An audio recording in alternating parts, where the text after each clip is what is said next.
Chapter 566. The Great Chu territory was located in the southernmost part of the land of divinity and demons.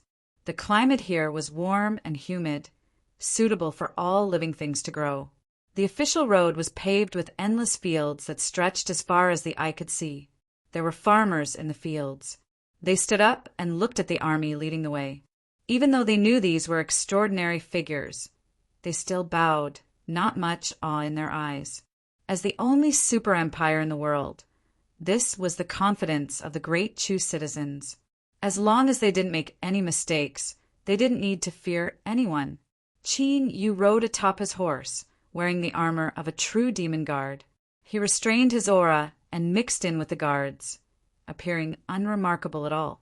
As his eyes fell on the calm and steady faces of the farmers, he sighed inwardly. The confidence of the leader of the 7 empires could be seen here. Traveling on the official road was the Demonic Paths delegation to congratulate Ing Capital. They would open a transmission array from the Holy Land's small world until they were 10,000 miles away from the capital region. For the final 10,000 miles, even the revered Immortal Path and Demonic Path had to walk one step at a time in order to show their respect to the Great Chu. This was a rule that had been set since the founding of the Great Chu Empire, and no exceptions had been made for anyone. The 300 true demon guards rode horses, surrounding and protecting several luxurious and exquisite carriages.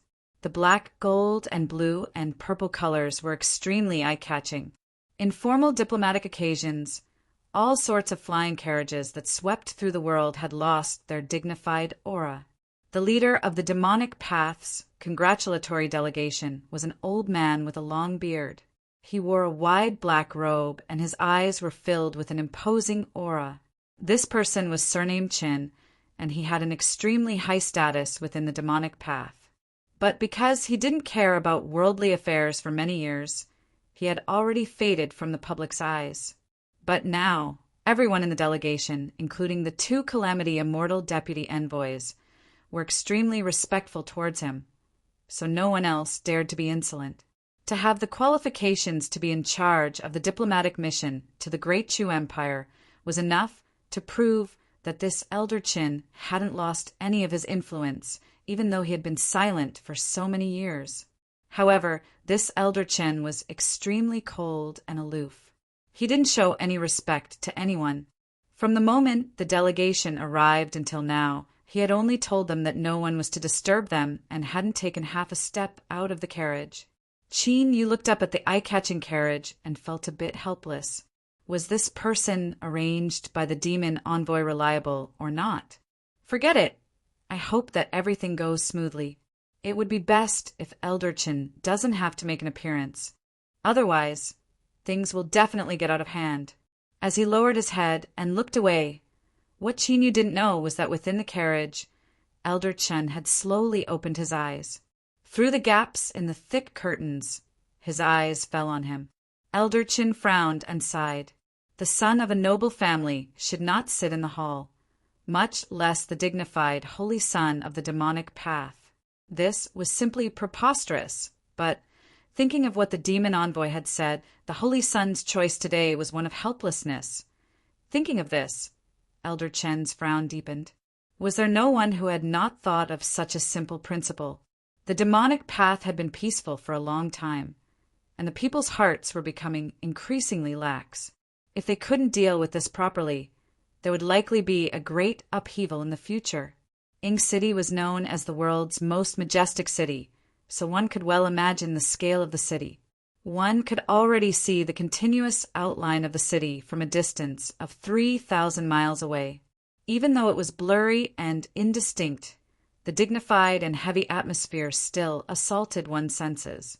Just a glance at it would make one feel suffocated. The Great Chu army that was leading the way stopped. The general in charge turned his horse around and came to the side of the carriage. "Honorable envoy, we're about to enter the territory of Ing City. Your entourage will be temporarily settled in the barracks."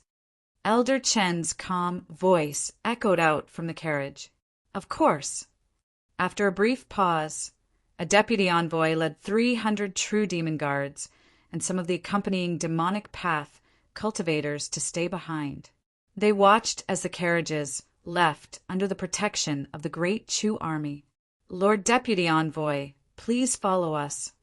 The great Chu army cultivator that was left behind led the group down the official road. After walking for another hour, they entered a barracks. The barracks were clean and tidy, and some courtyards had been built to accommodate the guests. The demonic path cultivators were placed in the southeast corner of the barracks, facing the sun and the wind. The great Chu army cultivator left after instructing everyone not to casually go out and ask questions in advance. The deputy envoy that was left behind had a calm expression. He swept his eyes over the group of people and lightly said, "Remember, the only thing that matters in this world is strength. The great Chu Empire has a status equal to the immortal realm and the demonic path. Thus we have to abide by their rules. You can be dissatisfied, but you can only hide it in your hearts. Whoever causes trouble will have to bear the consequences." Everyone's hearts chilled. They hurriedly cupped their hands together and nodded. The deputy envoy waved his hand for everyone to disperse. Then his eyes fell on the several true demon guards that were leaving. He frowned and revealed a thoughtful expression. Even now, he didn't know just who these people were. The great Chu Empire's 30-million-year anniversary celebration would open the Sea of Purgatory. The quota for the diplomatic mission had become extremely precious, and the 300 true demon guards were the escorts. They had the highest quota and the lowest status, so it was much easier to manipulate them. During this period of time, countless people had tossed out favors in order to send their children or nephews into the list. To be able to quietly take 7 spots, one could imagine just how tyrannical the strength of the person behind them was. But what was puzzling was that as the deputy envoy, he hadn't received any notice at all. Either the background of these 7 people was so great that they could completely ignore him, or they had another mission. The deputy envoy's heart chilled. He suppressed his tumbling thoughts. His intuition told him that it was best not to continue paying attention to this matter. Qin Yu discovered that the eyes on him had already moved away. He felt a bit more at ease. Anyone that could be arranged to be the deputy envoy was truly a smart person. He and the 6 people around him had been arranged here. Although they could hide it from others, they couldn't hide it from the main characters of the diplomatic mission. If the deputy envoy was too curious, it would be troublesome. Now was the best situation. All he needed to do was quietly wait. The #1 empire in the world was worthy of the demonic path, treating it with the utmost respect. Over the endless years, they had planted countless eyes and ears. Disregarding the deaths and injuries, they finally had an accurate information channel. After the 30-million-year anniversary celebration, the Sea of Purgatory would inevitably open. After entering the courtyard, Qin Yu turned and said, "The 6 of you can rest. Before the Sea of Purgatory opens, I will not leave." The 6 true demon guards respectfully nodded, but only 3 returned to their rooms. 2 stayed in the courtyard and 1 hid in the shadows. Qin Yu knew that the mission they received was to ensure their own safety. He thought about it and didn't say anything else. He nodded to the 2 people in the courtyard and left. Although they were second-class guests that weren't valued too highly and didn't even have the qualifications to enter the Ing capital to participate in the grand celebration, the Great Chu Empire's reception wasn't negligent. Every day, all sorts of delicious food and wine were served. In order to prevent the guests from being bored and causing trouble, there were also many lively programs. The solemn and cold military camp had suddenly transformed into a place where entertainment, food, and entertainment were all gathered together. The courtyard was bustling with activity every day. But no matter how lively it was outside, besides the daily food and drinks being delivered, the gates to Qin Yu's courtyard never opened even once. In Yu Ye's opinion, the people living in this courtyard were a group of strange people. Their auras were icy cold, and they spoke pitifully few words. Moreover, the way they looked at people was strange, like sharp knives. As Yu Ye thought about all sorts of rumors about demonic path cultivators, She was extremely nervous. Luckily, although the people living in the courtyard were cold, they didn't make things difficult for her. As time passed, she slowly calmed down and her eyes weren't as cautious as they were at the start. She even dared to look around. On the 6th day, Yuya pushed open the door and saw the 7th person. She couldn't help but reveal a look of surprise. She had always thought that there were only 6 people living in this courtyard. She didn't know whether it was an illusion or not, but as her eyes fell on the 7th person, the atmosphere in the courtyard suddenly froze. Yuya was at a loss for what to do, and her face instantly paled. The 7th person said, "The food is very good." With these words, the surrounding oppressive pressure suddenly vanished. Yuya gasped for breath, not daring to speak. She hurriedly laid down the food box, bowed, and left. That night, Yuya had a horrifying nightmare. She felt as if she were drowning as she fell into endless darkness. Just as she was struggling to no avail and despair rose in her heart, a voice sounded out in her ears. "It's fine." The darkness receded like a tide. Yuya's eyes shot open. Her nightgown clung to her body, soaked in a cold sweat from her sleep. In the courtyard, Chinyu looked at the true demon guard standing in the darkness. He lightly said, "It's just an unimportant person. There's no need to be so cautious." He didn't know who this person was, but he didn't like his actions tonight. But thinking that this person was someone arranged by the demon envoy and also in order to ensure his own safety, he didn't say anything. The true demon guard seemed a bit surprised. He looked at Chinyu for a moment and then cupped his hands across his chest. "It won't happen again." Chinyu nodded. He turned and returned to his room. He took a deep breath and calmed the nervousness in his heart. The demonic path's holy palace's Saint Sun. This identity was enough to attract all sorts of attention. Once he was exposed, it would inevitably lead to unpredictable consequences. Originally, Qin Yu had comforted himself that the demon envoy's arrangements were extremely appropriate and that his journey here had been smooth. There shouldn't be any accidents. But the actions of the true demon guard reminded him once more that while he had come to the Ing capital while concealing his identity, there were actually tremendous dangers hidden within. The demonic path was already strong enough. Even if one disregarded their mortal enemy, the immortal sect, there were still countless people that didn't want to see the holy palace smoothly produce a new holy lord. For instance, the great Chu royal family. He bitterly smiled. It was only now that Qin Yu was able to determine that he had been nervous in his heart, so he had cautiously stayed in the courtyard without taking a single step out. Then, why had he suddenly had a sudden impulse to push open the door and enter the courtyard during the day? Now that he thought about it, Qin Yu still had no clue. Towards this, although the true demon guard and the others didn't say anything, Qin Yu was well aware that they would likely complain in their hearts. He shook his head and suppressed the tumbling restlessness in his heart. His eyes became firm once more. It was impossible for him to wait. He didn't know how long it would take for the channel to the demon world to be repaired. The water demon in the Sea of Purgatory was the key to him becoming a holy lord, so the risks were completely worth it. Qin Yu sat down cross-legged and closed his eyes, continuing to perceive the inheritance of the holy palace. This was a great supernatural ability of the demonic path that could be used in conjunction with the demon body. Although its might was average, it was still very helpful to cultivating the demon body. Ever since he obtained the stone tablet inheritance, Qin Yu had been meditating on it. Not long ago, he had finally managed to peek into the gate and feel the subtle transformations of his mortal body. Although the key to becoming a saint-step demon body was the Calamity Immortal Realm demon blood, not everyone who obtained demon blood would be able to smoothly make a breakthrough to the Emperor step. There was also a certain chance of success, and the stronger the demon body and the deeper the foundation, the higher the chances of success would be.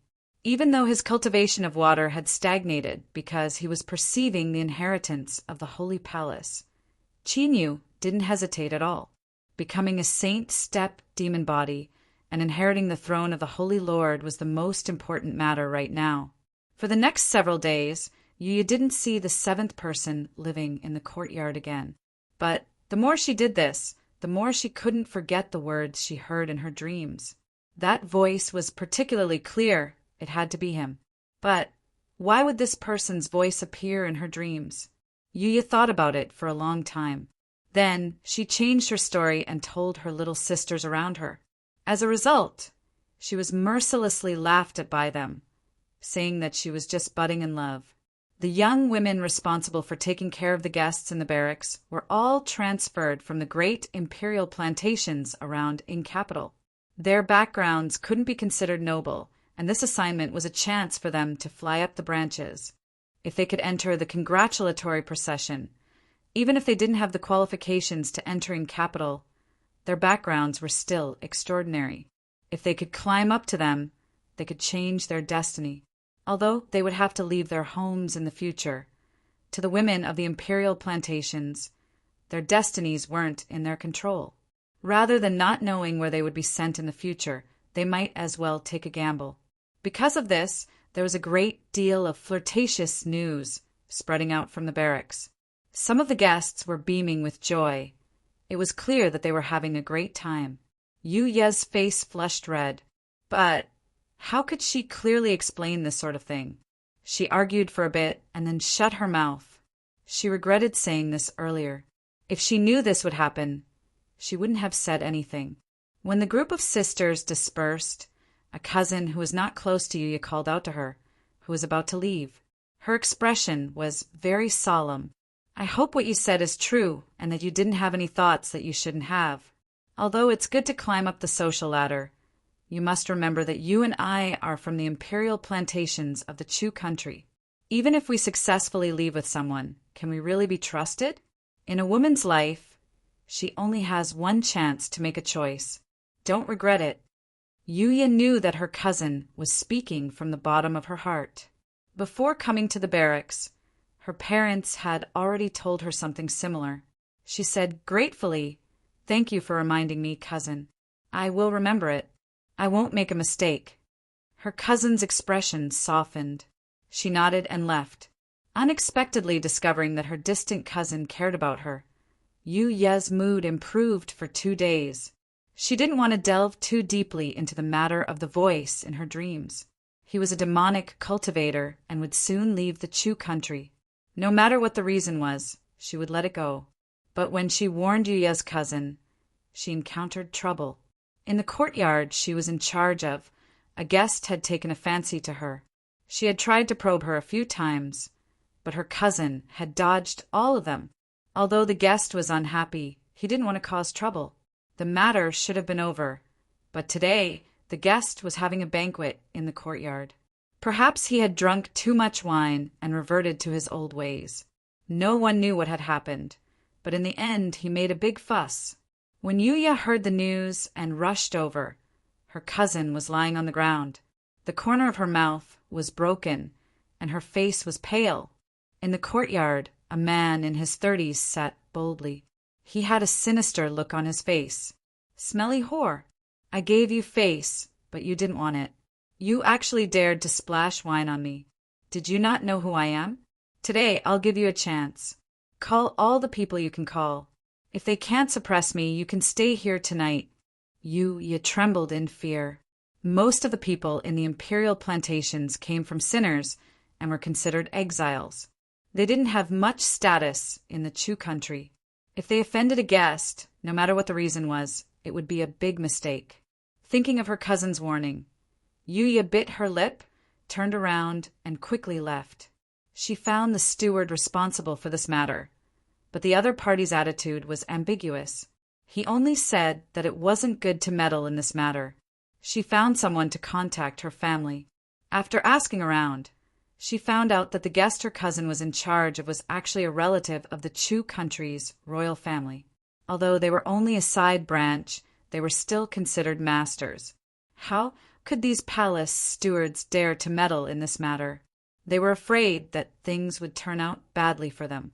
In their eyes, this was only a lowly sinner from the imperial plantations.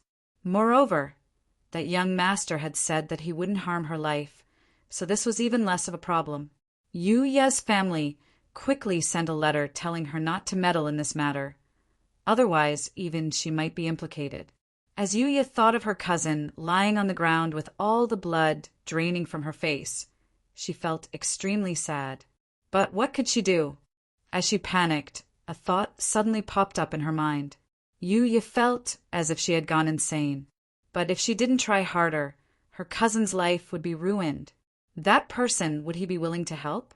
In his room, Yu was meditating. In his mind, there was a giant with the sun, moon, and stars above its head. Its feet stepped on mountains, rivers, and seas, and it ran forwards. Every step it took caused the stars to tremble and the earth to collapse. Suddenly, the giant roared and came to a stop. The stars above its head and the earth beneath its feet rapidly vanished from sight. Chapter 5:67. When Yuya knocked on the courtyard door, her palms were full of cold sweat. When she saw the cold eyes of the true demon guard armor, her body instantly froze. Thinking of her cousin's situation, she suppressed her fear and explained the purpose of her visit while trembling with fear. Her pale face was full of pleading. Unfortunately, it was useless. The true demon armor remained unmoved. "Get out of here." He tried to close the door. Yuya didn't know where the courage came from, but she blocked it and begged, "My lords, I beg you, please save my cousin." True Devil Guard Armor's eyes became deep and serene, and a bone-chilling aura emanated from his body. A calm voice suddenly came from behind him. "Let her in." The true demon guard paused for a moment before turning around and retreating to the side. Yuya's eyes lit up. She didn't know why, but when she heard this voice, she suddenly felt a sense of peace in her heart, as if all the difficulties were about to disappear. Quickly entering the courtyard, Yuya saw the figure that she had only seen once, but had left a deep impression on her. With a thud, she knelt down.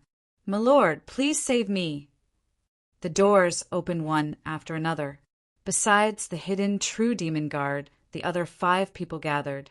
Although they didn't speak, Yu could feel the dissatisfaction in their eyes. As a dignified, demonic path holy son, he had hidden his identity within the maelstrom. No matter how careful he was, he couldn't be too careful. Yet he felt compassion for a mere maid. It was truly disappointing. Looking at the pitiful Yuya, who was lying on the ground with tears in her eyes, the few of them sighed in their hearts. Even if he was in love with women, he still had to know when. The atmosphere in the courtyard was heavy. Yu bitterly smiled to himself, unable to explain himself. He looked at Yuya kneeling on the ground. This was the first time he had seen her on a whim, and today was the second time. If this was just a coincidence, it would be too much of a coincidence. His thoughts raced. When he looked up, he had already made a decision. Someone go with this young lady and finish this matter. True Demon Wei Jia frowned and said in a low voice, "My lord, we are just guests. Isn't it inappropriate to interfere in this matter?" This was the first time he had said so many words, so the meaning behind his words was obvious. Although the other 4 true devil guards did not speak, the dissatisfaction in their eyes became more and more intense. Yu waved his hand. "Do as I say." Since he couldn't explain, he might as well not say a word.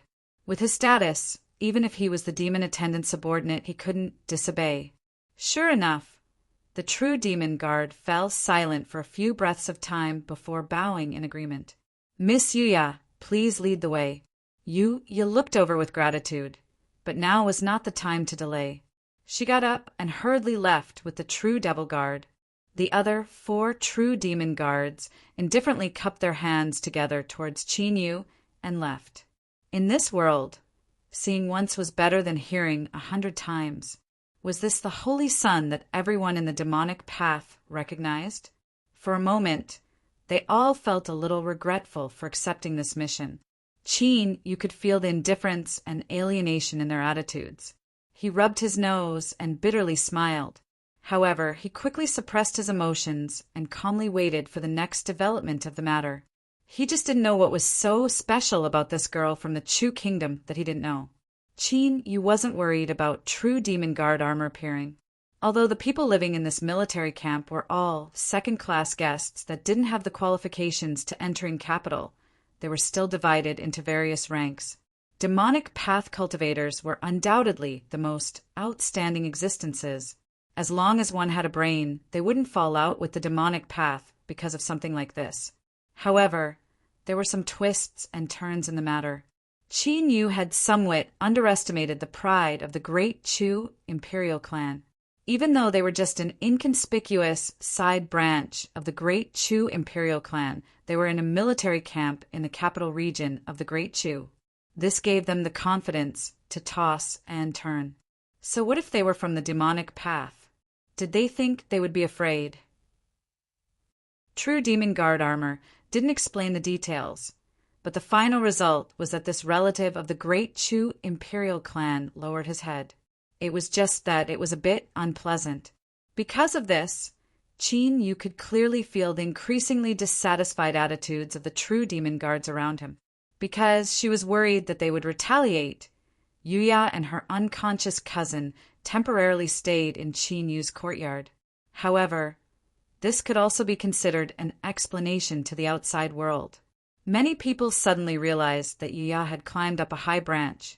No wonder she could make a demonic path cultivator act. The deputy envoy sent someone to ask them several questions and warn them not to meddle in their affairs. But he didn't continue to pursue the matter. Things should have passed like this. But he never imagined that on that very night, the guest that was related to the Great Chu Imperial clan would suddenly die in his courtyard. When news of this spread out, the atmosphere in the military camp suddenly became thought-provoking. If a Blue Sea Realm Master didn't have an old disease or illness, how could he suddenly die?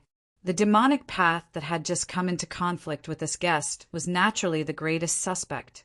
But as long as one had a brain, they would know that even if the demonic path was dissatisfied, they still wouldn't immediately kill someone after the conflict. This was a very simple reason. But no matter what, if this person died, the demonic path would have to bear some trouble. True Demon Guard armor had a dignified expression. Someone is deliberately targeting us. His eyes revealed worry. When they came to the Great Chu, they had already promised the Lord Demon Envoy that they wouldn't allow anything to happen to the Saint Sun. If there really was an accident, they feared that they would have no other choice but to atone for their sins with death. We have always been careful, so how could we have been targeted? Before True Demon Guard armor finished speaking, his complexion darkened. Yesterday, guard armor had appeared to protect that pair of sisters, and then someone had immediately died. Although he wasn't sure whether or not it was because of this, there was no doubt that it was the source of the storm. Wei, he hatefully said, "The Saint Sun is too soft-hearted." Could it be that he doesn't know that his life and death is a great responsibility for the demonic path? What a disappointment. Guard armor frowned. "Shut up. Just what sort of status does His Highness have? How can you and I speak nonsense about him? If this really arouses suspicion, then even if yesterday's events didn't happen, they would still think of other methods. Be vigilant for the next few days. If there is an accident, activate the backup plan." The demon envoy certainly wouldn't. He only arranged a single path. If things went smoothly, then everything would be fine. But if something happened, then they would have to protect Qin Yu's life first. Of course, once this backup plan was activated, there was no guarantee that Qin Yu would survive. But there would inevitably be a massive number of spies that the demonic path had planted in the Chu Empire that would lose their lives. The discussion ended in silence. The 6 true demon guards all had heavy hearts. They didn't know how many people had died, but they didn't care because once something happened, they would all die. The vice envoy personally came to the courtyard and gathered Qin Yu's group of 7. His eyes were cold and sharp. Was this matter done by you? What he worried about the most was that these youths with extraordinary backgrounds wouldn't know the immensity of the heavens and earth. If they killed someone, then things would truly become troublesome. Although the one who died was an unremarkable relative of the great Chu royal family, and end the bloodline of the great Chu royal family flowed through his body. Moreover, at this critical juncture, this matter could be big or small. He cupped his hands together. Lord Vice Envoy, rest assured that this matter has nothing to do with us. The Vice Envoy ignored him. His eyes fell on Qin Yu. He could naturally see who was the true leader of this group. Qin Yu was silent for a moment. He said, "It truly has nothing to do with us." The Vice Envoy let out a long breath. "It better be as you say." He hesitated for a moment and said, "I don't know why, but this matter has been reported to the Great Chu Palace. Originally, it was only a minor matter, but the 30-million-year celebration is just around the corner, and the person who died was related to the Great Chu royal family. Now, it has stirred up a considerable storm. If there isn't anything important, don't go out for the next few days." He didn't stay any longer. He turned and left. As long as it wasn't the demonic path that did it, then no matter how tough the Great Chu royal family was, they couldn't do anything to them. His last few words of warning were only a favor. Yu hid behind the door and clearly heard the conversation in the courtyard. Her face was filled with guilt. She hesitated again and again before pushing open the door. She walked forwards and bowed.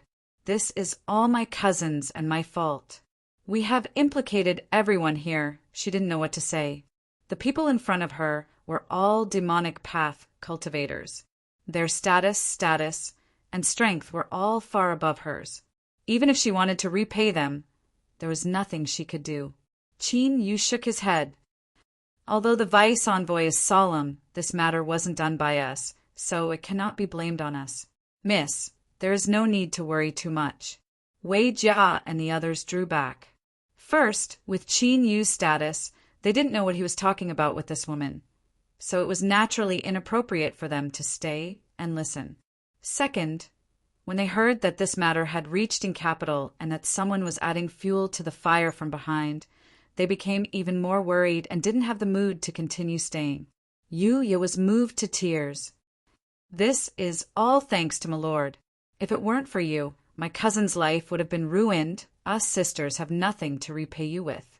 We can only thank my lord in our hearts and pray for you for the rest of our lives." Qin Yu smiled. "Miss, you speak too seriously." His tone was indifferent. He didn't ask for anything in return for helping her. He only wanted to understand just what sort of connection there was between this woman and that sudden rush of blood. Unfortunately, he still had no clue, as Qin Yu was considering whether or not he should say a few probing words.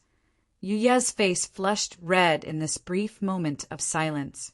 They weren't family or friends, yet he had helped them without hesitation just because he had served them for several days. Yuya wasn't a child. She naturally knew that this reason wasn't sufficient.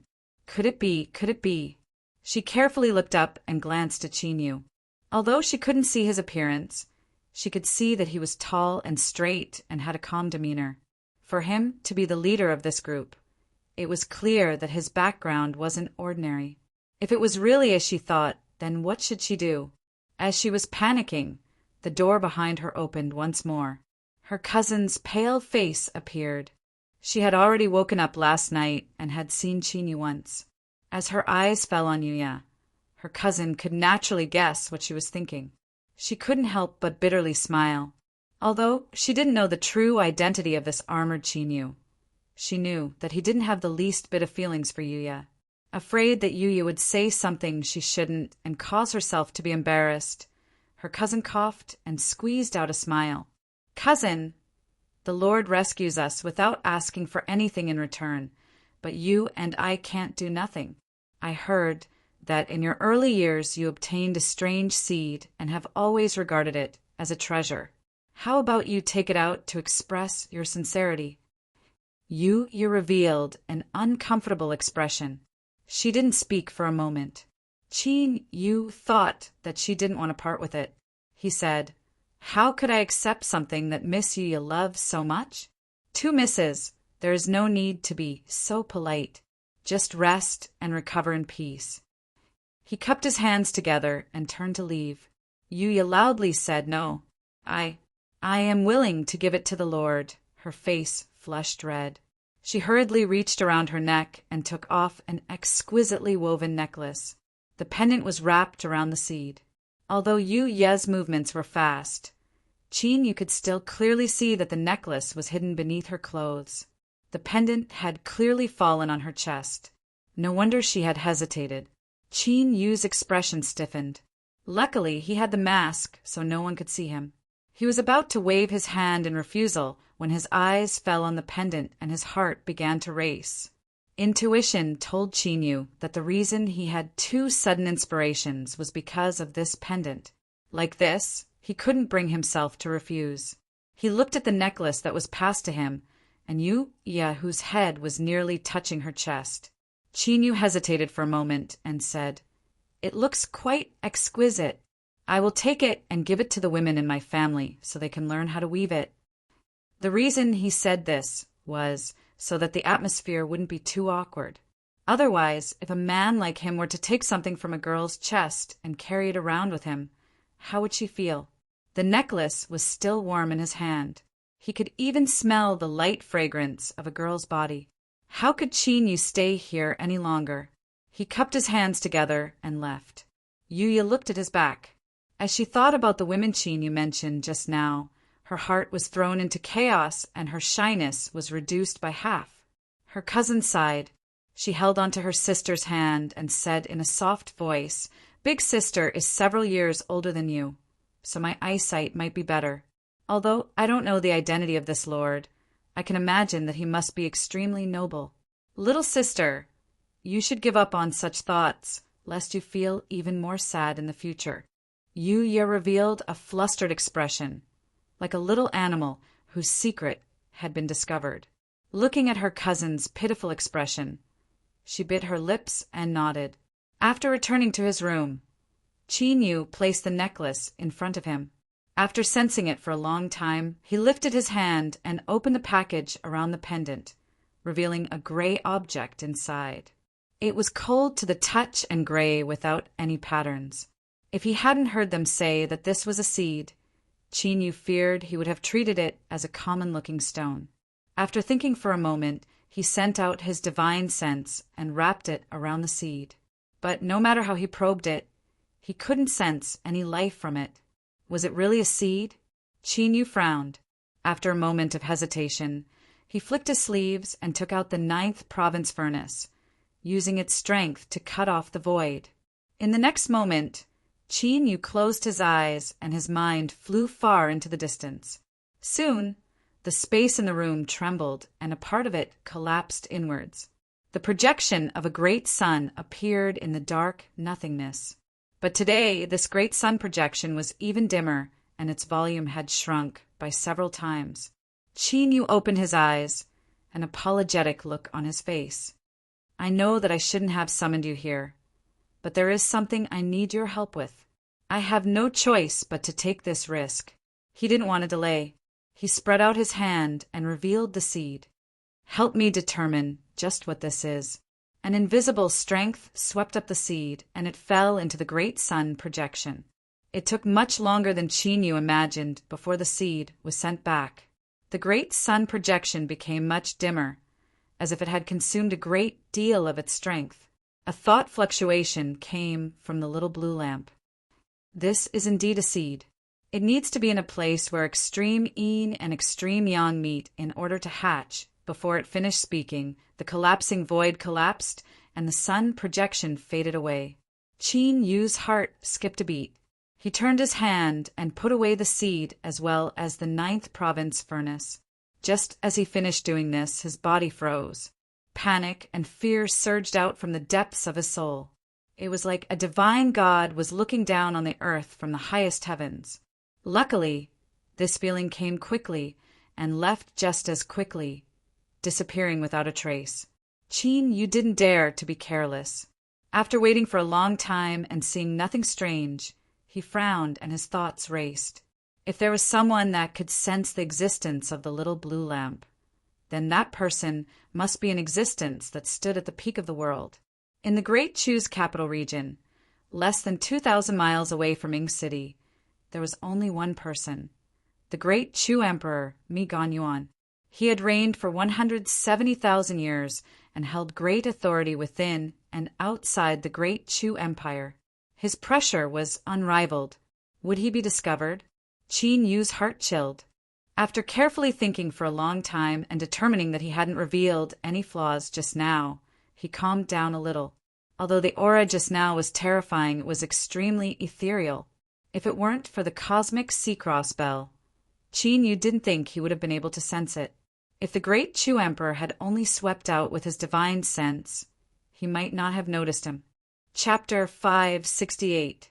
In Capital Imperial Palace, the great Chu Emperor summoned all the assistant ministers to discuss the details of the grand celebration that would take place in 2 days. This involved the face of the empire, so no one dared to make any mistakes. They each made their own suggestions, striving for perfection. Suddenly, sitting on the throne, Mi Ganyuan closed his eyes. The third assistant minister's complexion changed, and he fell silent. Everyone else in the hall also revealed looks of surprise. The 4 assistant ministers were all senior figures of the court and had a deep understanding of the emperor. If it weren't for some extraordinary matter, then the emperor, who had always been generous to his subjects, would never be so disrespectful. What was going on? The 4 assistant ministers' thoughts raced. They looked over their bodies and didn't find anything wrong. Only then did they quietly relax. The emperor had reigned for 170,000 years. He had no authority over his subjects, nor did he have any worries from the outside world. Although he was usually tolerant of his subjects, deep in his bones he had a tyrannical personality. He was proud and callous. The 4 assistant ministers had been in court for the shortest period of time and had over 40,000 years of experience. It was unknown how many grand figures they had seen die at the hands of the emperor. So how could they dare to be careless? The hall was silent. In just several breaths of time, the eunuchs in the corners of the hall were covered in a cold sweat. But they could only grit their teeth, not daring to make a single sound. Luckily, it wasn't too long before Mi Ganyuan opened his eyes. His eyes were like an ancient well without ripples. Although they seemed ordinary, if one looked carefully, they would discover that they were unfathomably deep, like vortexes, as if they could contain the entire world. The corners of his lips curved up. This great Chu Emperor, one of the most honored people in the world, revealed an inscrutable smile, as if he had discovered something interesting. The assistant minister had been with the great Chu Emperor for over 100,000 years, and was the most respected minister in the court.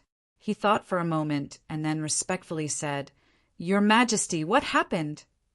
The second assistant minister, third assistant minister, and fourth assistant minister all had a bit of envy in their eyes. Only the assistant minister could ask such a question. They didn't have the face to do so. Mi Ganyuan swept his eyes around the hall. He paused for a moment and said, "I had a sudden feeling just now, and my divine sense descended upon the capital region. I discovered 2 interesting little fellows." He sighed. "I really can't imagine why the immortal and demonic paths would allow them to take such risks."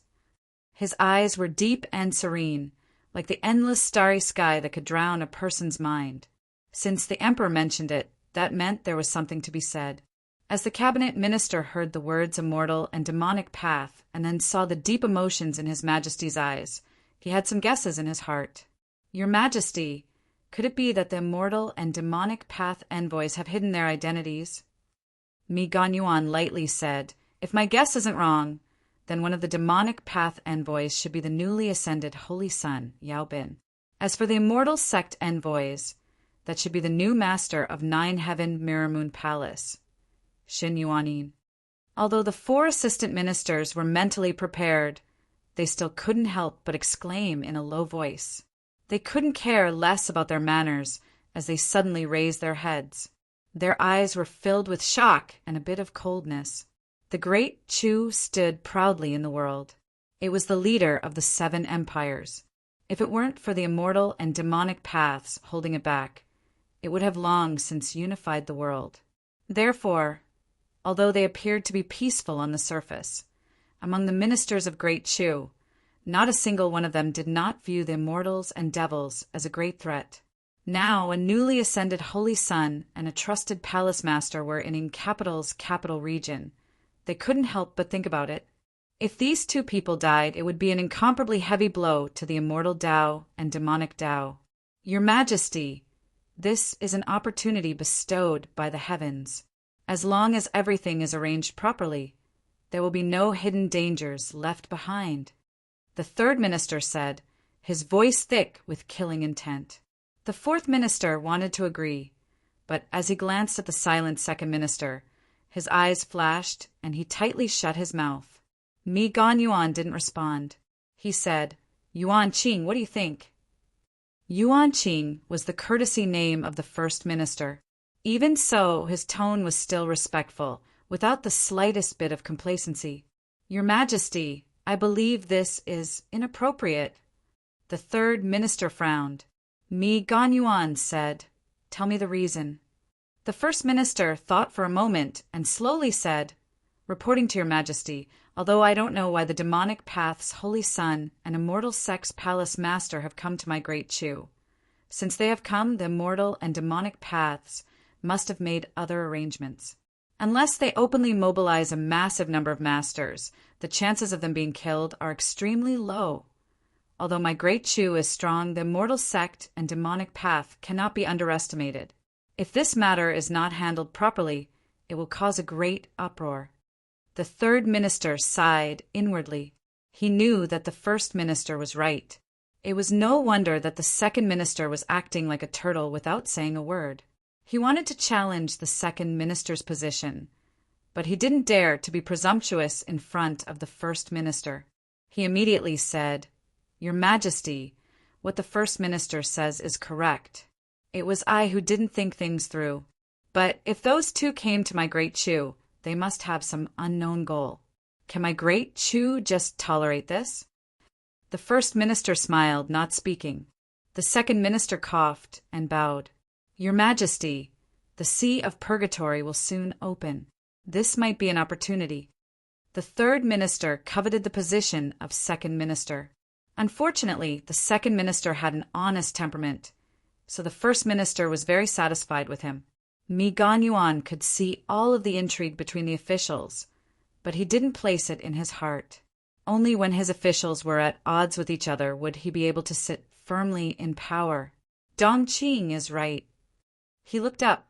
This simple movement revealed the bearing of a king, as if he could look down upon the world. I and my great Chu dare to face any enemy. So what if it is the immortal sect or demonic path? The reason I didn't kill them was because I didn't want to use underhanded methods. Since the two of them came without notice, if I don't teach them a lesson, they will become increasingly arrogant and think that my great Chu has no one worthy. Yuan Qing, pass on my decree. The sea of purgatory's seal has been completely opened. Whether they obtain a great stroke of good fortune or are buried within, that will depend on their own fate. The first minister respectfully said, Your Majesty, if the sea of purgatory seal is completely opened, the degree of danger will rise by over 10 times. What will my juniors do? He frowned, revealing a bit of helplessness. His Majesty controlled the world, so naturally he could do as he pleased. But although he was the first minister, he didn't dare to form grudges with anyone. He could only ask His Majesty to decide on this matter. Mi Ganyuan coldly coughed. The world has endless tribulations. Who doesn't fall into them? If they don't experience tribulations, how can they have any achievements? To be able to gain experience with the most outstanding juniors of the immortal sect and demonic path is their good fortune. His icy cold eyes swept through the hall. Do not reveal a single word about the seal. In addition, pass on my decree that all cultivators that enter the sea of purgatory will obtain the qualifications to meet the emperor. The 4 ministers felt their hearts tighten, but they didn't dare to reveal anything on their faces. They all fell to their knees, praising His Majesty for his wisdom. After discussing for some time, the matter was temporarily finalized. The 4 ministers bowed and drew back. After leaving the imperial palace, the third minister was the most restless. He said with a sound transmission, "Lord First Minister, what should we do? Do you think we will send our juniors to their deaths, even though we know that there are dangers everywhere?" The First Minister said without expression, "His Majesty has already passed down his decree. I advise my 3 colleagues not to do anything. If we delay His Majesty's matters, a great calamity will befall us." As he spoke, he strode away. The second minister apologized and quickly followed, leaving behind the third and fourth ministers. The third minister clenched his teeth. "I don't believe that they will risk the lives of their juniors."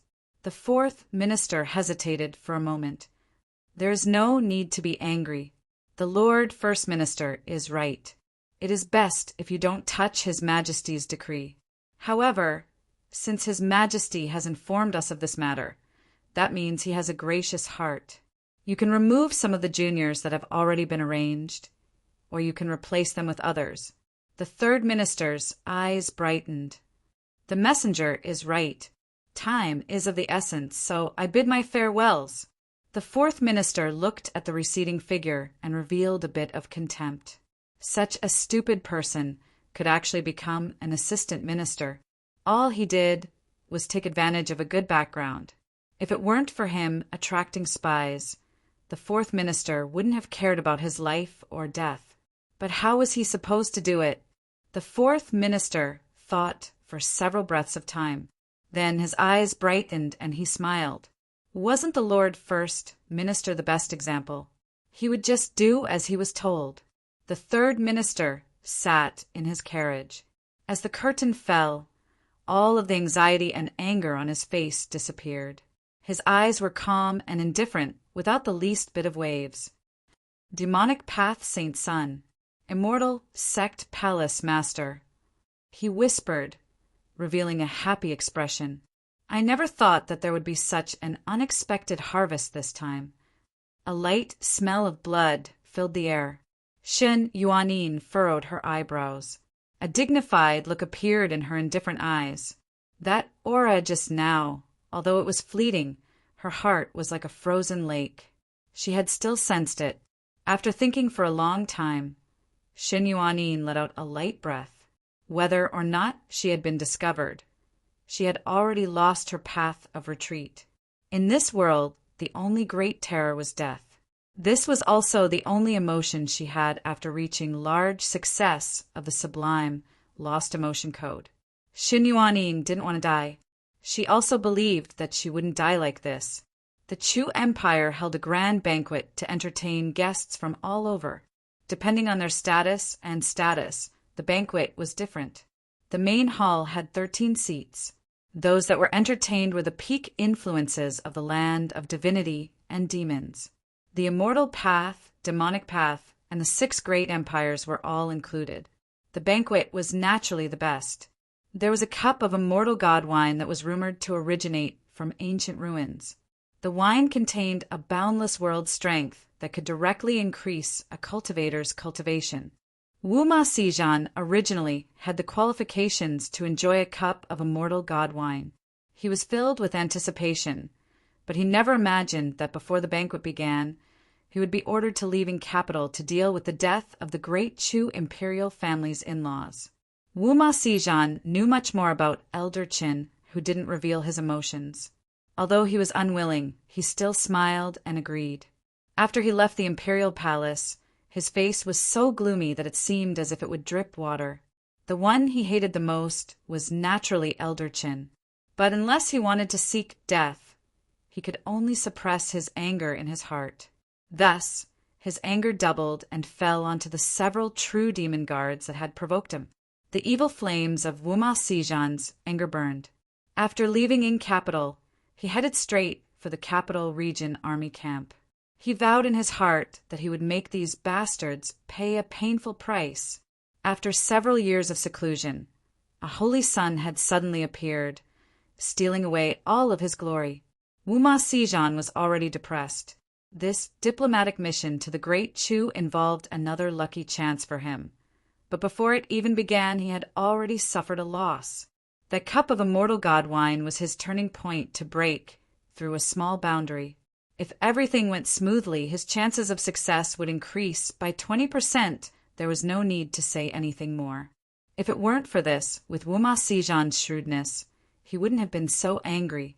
When they arrived at the army camp, the deputy envoy had been notified ahead of time and was already waiting outside. As he saw Wuma Sijan's pale complexion, his heart trembled. Although he was the deputy envoy and his status in the diplomatic mission was only inferior to Elder Chin in name, he was well aware that there were some people he absolutely could not provoke. Wuma Sijan was absolutely one of them. Chapter 569. The vice envoy had been humiliated in front of everyone. He stiffened and nodded, but he wasn't happy at all. Instead, he sneered with a bit more anticipation. The several people in the courtyard clearly had extraordinary backgrounds. If they were to argue with Wuma Sijan, things would become lively. A group of people arrived in front of the courtyard. Just as the vice envoy was about to send someone to knock on the door, Wuma Sijan sneered and kicked the courtyard door open. In the courtyard, Wei Jia slowly stood up.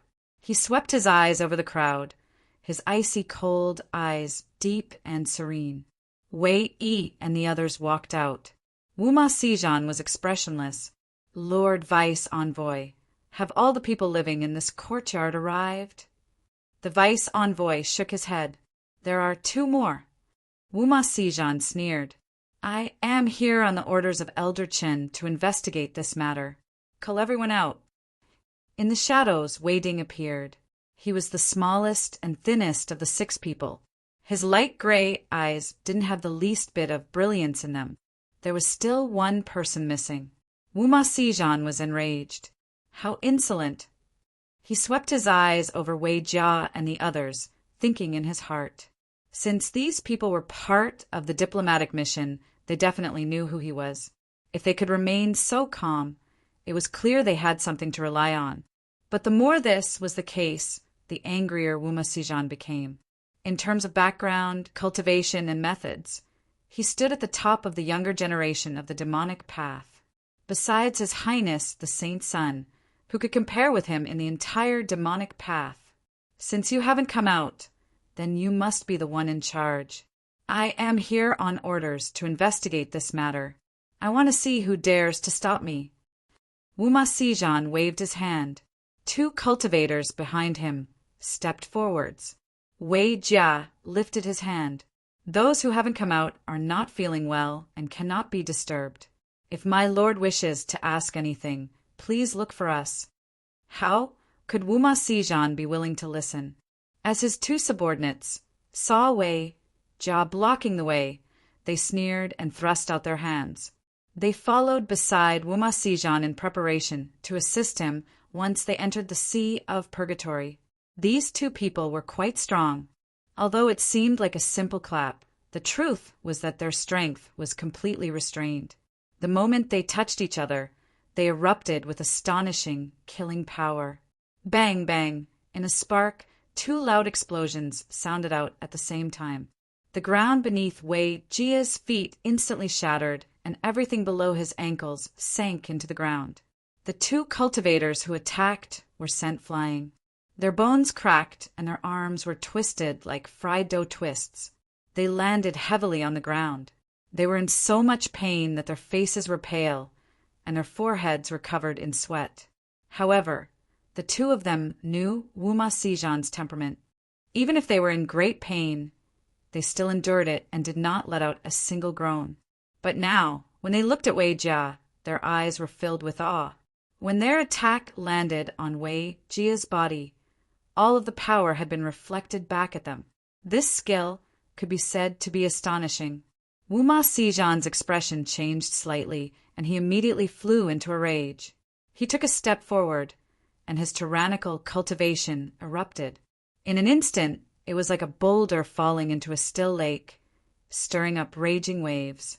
Wei Jia's face was expressionless as he similarly took a step forward. The expected earth-shattering collision did not occur. It was as if a torrential rain had descended from the sky to extinguish a mountain fire. In the blink of an eye, all the auras were wiped out. This move was even more shocking. It was even more unbelievable than the strength he displayed when he was on par with Wu Sijan. The vice envoy's heart suddenly shrank. He hoped to see Wei Jia and the others humiliate Wu Sijan and not fight him to the death. Otherwise, if something unexpected happened, he would not be able to escape the blame no matter what. Stop! This is the Great Chu's military camp. Could it be that you want to have a private battle and have others laugh at the internal strife of my demonic path? Wu Sijan was surprised, but he didn't reveal any of this on his face. He coldly glared at Wei Jia and coldly coughed. I will remember today's matters. He flicked his sleeves and left. He originally wanted to vent his anger, but he had to suppress it. Wu Sijan's current mood was truly poor to the extreme, but reason told him that this was the end of the matter. He wasn't able to see through Wei Jia's depths, and Wei Ding, and the others weren't easy to provoke. Moreover, there was still one more person who hadn't appeared from start to finish. It seemed that in these several short years of seclusion, the demonic path had become indistinguishable from before. Not to mention the dazzling His Highness Saint Sun, but the Zhao family's Zhao Qianyuan had also taken off. And now there was actually another mysterious character. As Wu Sijan thought of this, his complexion became increasingly pale. The vice envoy bitterly smiled. He looked at Wei Jia and the others in the courtyard, his lips moving, but in the end he didn't say anything. He turned and led his people away. Originally, this was only a guess, but now he could confirm that the backgrounds of these people in the courtyard were far more astonishing than he had imagined. This ruckus might attract the attention of others, and from the actions of Wei Jia and the others, it was clear they didn't want to be noticed. If he followed them here today, he might end up being blamed. This was truly an injustice. Wei Ding looked over, a bit of worry in his gray eyes. Wei Jia waved his hand. He lightly coughed, a bit of weariness in his eyes. It's fine.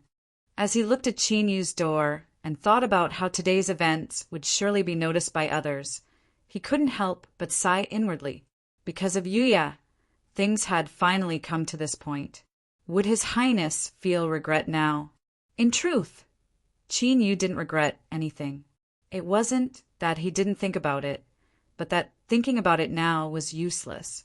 It was just a waste of energy.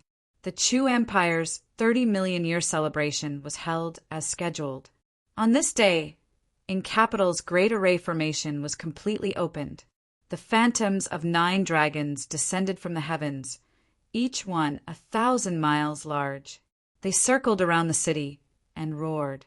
Trillions of auspicious clouds gathered, sprinkling down a golden rain. Whether it was the grand ceremony or the scale, it was one of the highest in the world. Although the second-class guests of the several military camps in the capital weren't able to enter in capital, they were still able to observe the grand and boundless momentum of the grand ceremony. Qin Yu stood in the courtyard, looking at capital that was covered in a dazzling divine light. His expression was calm. After the grand ceremony, the Sea of Purgatory would soon open. He hoped that everything would go smoothly. As the grand ceremony began, news spread throughout the Chu Empire. His Majesty the Emperor placed great importance on the opening of the Sea of Purgatory. As long as a cultivator entered the sea, they would obtain the qualifications to meet His Majesty. The great Chu Emperor was a character that stood high above the 9-layered heavens. Besides important ministers of the court, there were very few people that were able to see His Majesty's face. Moreover, His Majesty held him in such high regard if there were some people who were hesitant before the opening of the Sea of Purgatory. Now their eyes were shining with a sharp light. It was clear that this was a chance for them to make a name for themselves in front of His Majesty. If they could grasp this opportunity, they could soar to the heavens in the future. In particular, the 4 assistant ministers each chose their own outstanding juniors from their families. After this matter was confirmed, the spots to enter the Sea of Purgatory became even more precious. The entire capital was stirred up. The cabinet chief and vice chief sat across from each other. The tea on the table was already cold, but the 2 of them didn't have any thoughts of drinking it. They glanced at each other and bitterly smiled. The 4 cabinet chiefs had revered statuses. If it weren't for those above interfering, no one would dare to inquire about their actions. It seemed that His Majesty the Emperor had already made up his mind. He didn't hesitate to use the lives of court ministers and noble juniors to trap the demonic Path Saint Sun and Mirror Moon Palace Master into a desperate situation. His Majesty the Emperor's personality is becoming increasingly callous. The vice chief lightly sighed. As he thought of his 2nd son and 4th grandson on the list, he couldn't help but feel a bit sour in his heart. There was a bit more resentment in his voice. The cabinet chief frowned. He said in a low voice, "Dong Qing, be careful with your words. You and I come from humble backgrounds. The reason we have our current status is all because of His Majesty's grace. We cannot disappoint His grace." After a slight pause, he said, "The juniors of my family are born to be outstanding people and have also received His Majesty's grace. Not to mention that the Sea of Purgatory isn't without a chance of survival, even if we take their lives, so what?" As the vice chief finished speaking, he immediately regretted it. He stood up and bowed. "Thank you for Brother Yuanqing's reminder. I forgot my manners." The cabinet chief waved his hand and changed the topic. "I have always cared about my bloodkin, but I have miscalculated in this matter. In order to consider the overall situation, His Majesty won't say too much. But after the Sea of Purgatory, he won't be able to maintain his current status." The 3rd chief had always coveted the Sea of Purgatory, and the 2nd chief naturally knew this. But as he heard this, he didn't feel much joy. If Xiong Hanhai dared to secretly play tricks and leave behind the truly outstanding juniors of his family, this could be considered a form of courage. At the very least, he wouldn't dare to do such a thing. Even if he lost his position as a vice chief, he could still preserve the future of his family. As for what the gains and losses were, it was hard to say. After speaking a few more words, the 2nd chief bid his farewells. But when he appeared in front of others, he had to put on a calm and unperturbed appearance. Although those in high positions were bright and beautiful, they also had hidden pains that no one knew about. The cabinet chief drank a mouthful of cold tea. The sour taste penetrated his heart. He closed his eyes and gently sighed. Only if more people died in court and something happened to the demonic Path Saint Sun and Mirror Moon Palace's master would His Majesty be able to cleanly shirk responsibility and shut up the mouths of the immortal Path and demonic Path. Realizing this, he extinguished any thoughts of persuading His Majesty to change his mind. He personally selected the juniors that he valued the most and added them to the list. If the dignified direct descendant of the cabinet chief was buried in the Sea of Purgatory, who would dare to splash dirty water on His Majesty? It had to be known that His Majesty valued the cabinet chief the most. This was a matter known to the world. No matter what the result was, the cabinet chief's mansion would inevitably favor him even more. But as he thought about how this was done with the blood of his descendants, he couldn't bring himself to be happy. The cabinet chief summoned his trusted steward and ordered him to select a batch of maids from the mansion and give them to all the juniors that were about to enter the Sea of Purgatory. In order to guard against all contingencies, the juniors of noble families would be temporarily bestowed with women before they ventured into danger. Perhaps they could leave behind some of their bloodline so that if something happened, they could have a successor.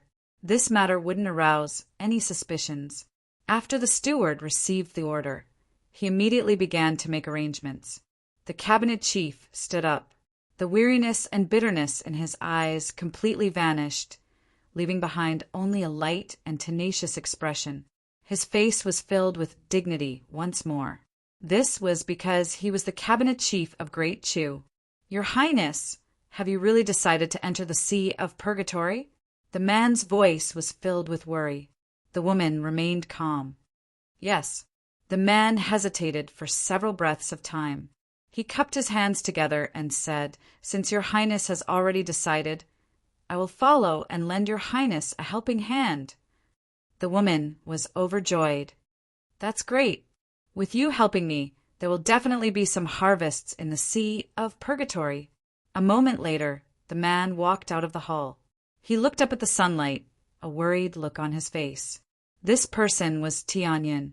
His original intention was to stop His Highness, but as he thought about His Highness' current situation, he couldn't bring himself to say anything. Whatever, he would just consider this as repaying His Highness for saving his life. The worst result would be that he would have to return his life to His Highness. Northeast capital city, military camp, a courtyard. This was the encampment of a small country's diplomatic mission. Everyone here, including the envoy, weren't allowed to enter in capital.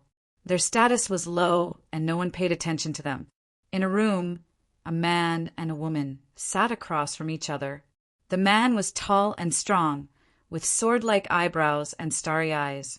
He had a dignified appearance, and his movements were graceful and dignified.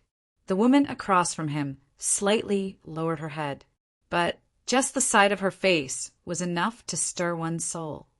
Wei Wei, the Sea of Purgatory is not ordinary. Big Brother only has you left. Listen to me and wait for me here. The woman shook her head, her voice calm. I only have Big Brother left. Wei Wei.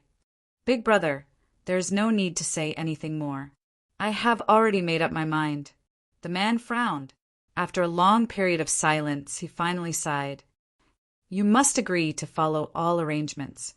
Otherwise, no matter what happens, I will not let you enter the Sea of Purgatory. I will listen to Big Brother. On the 7th day after the great celebration, news spread out from the great Chu Imperial Palace.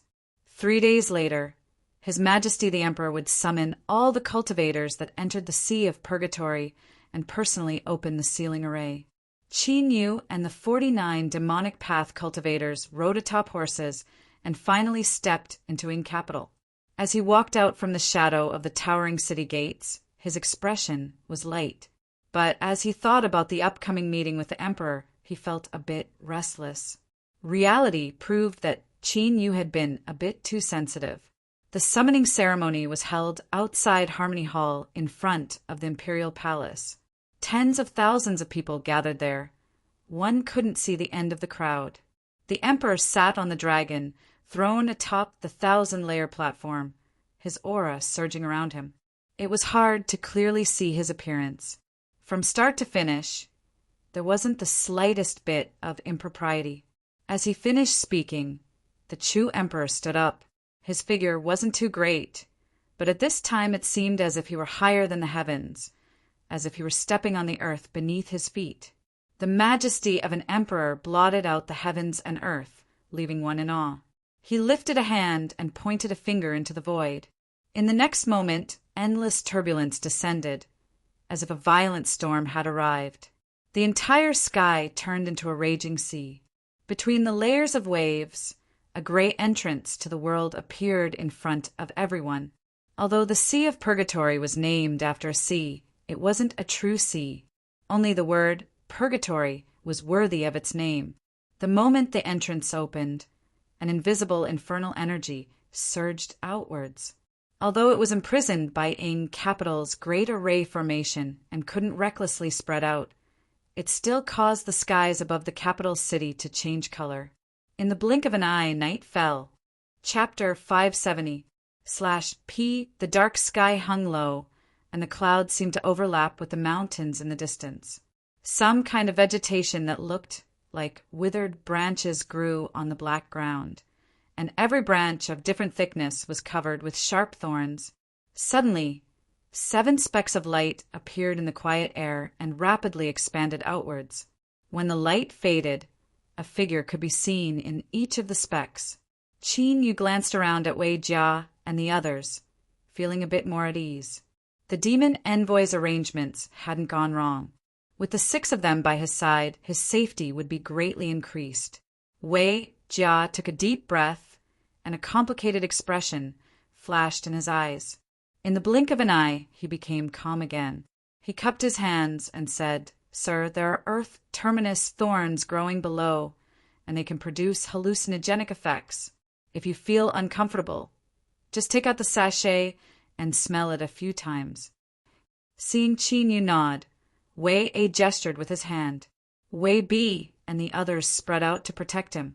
As for the elusive Wei Ding, he vanished once more. "Sir, let's go." Whoosh! The group quickly went far away. As one of the great Chu Empire's guardian god beasts, the water demon slumbered deep within the sea of purgatory all year round. It was a forbidden danger zone that no one could step into. With only a month of time, he didn't know what troubles he would encounter along the way, so he naturally didn't dare to delay. Qin Yu's eyes fell on Wei Jia, and then on Wei Yi and the others who had a tacit understanding of each other. Their movements were orderly, as if they were quite familiar with the sea of purgatory. Had he been here before? But just as this thought appeared, it was dispelled by Qin Yu. According to the demon envoy, the Sea of Purgatory had only been opened several times since the founding of the Great Chu Empire. The last time could be traced back to over 7 million years ago. How could there be a creature in this world that could live for such an endless amount of time? He was probably overthinking things. Shen Yuanin's face was covered with a veil. Her cold eyes were like crescent moons in the night sky, indifferent and distant without the least bit of emotion. The 12 female cultivators behind her knelt on one knee. All of their figures were graceful and beautiful, but their faces were stiff, as if they were masks. Not far away, a demon beast with horns on its head and black diamond-shaped scales was cut into 13 pieces. The cuts were as smooth as a mirror.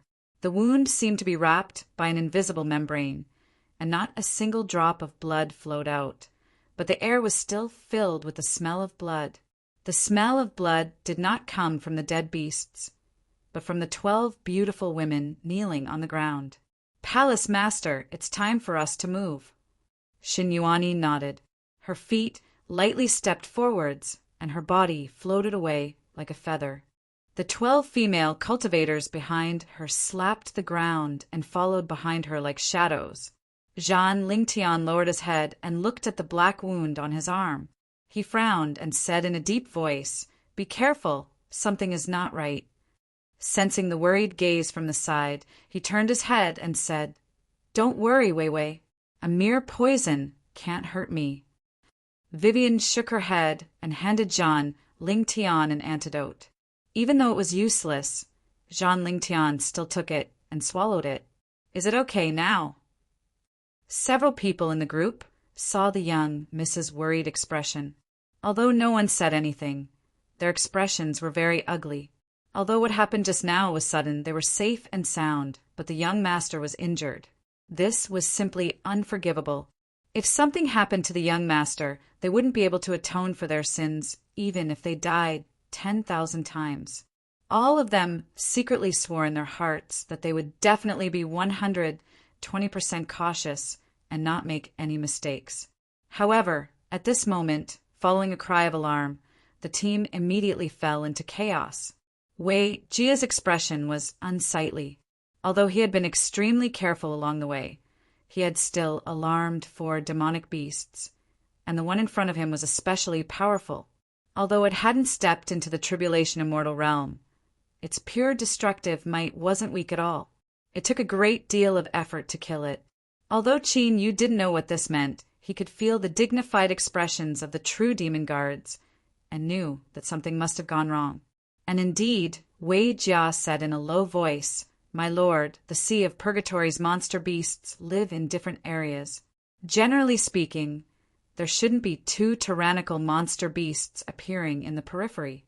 I ask my lord to be more cautious. This subordinate feels that there is something strange about the Sea of Purgatory today." Qin Yu nodded, but at this time his complexion changed. "Be careful." He stepped forwards, and the ground suddenly collapsed. His figure shot up into the skies. In the next moment, the earth shattered and several black tentacles reached out. Unfortunately, the true demon guards had received Qin Yu's warning, causing them to fall into thin air. The black tentacles rapidly retracted, sweeping away the corpse of the monster beast. Then there was the scalp-tingling sound of flesh and bone being separated. As Wei Jia saw the tentacles underground, his pupils shrank. But as he heard the sound of swallowing flesh, he stiffened. "My lord, this subordinate is holding it back. I ask my lord to quickly leave." With a loud shout, gray energy surged between Wei Jia's hands, condensing into a giant saber. He leapt down and chopped down. Bang! There was a heaven-shaking explosion. A massive crack appeared in the ground, revealing a giant and terrifying body below. The slippery surface of its body was torn apart, and dark green mucus gushed out. Pained and angry roars echoed out from underground. The terrifying life form hidden underground tightened its muscles, pressing its wounds together. Soon after, there was the sound of breaking air. Several black tentacles rushed out like bolts of lightning. Wei Jia didn't resist, allowing these tentacles to pull him underground. "Your Highness, hurry and leave." Wei Yi and the others rushed underground. At some unknown time, the hidden Wei Ding had already landed in a crack in the ground, the saber in his hand sinking into his flesh and blood. Rumble, rumble, like an earth dragon turning over. The earth violently shook and waves rose up.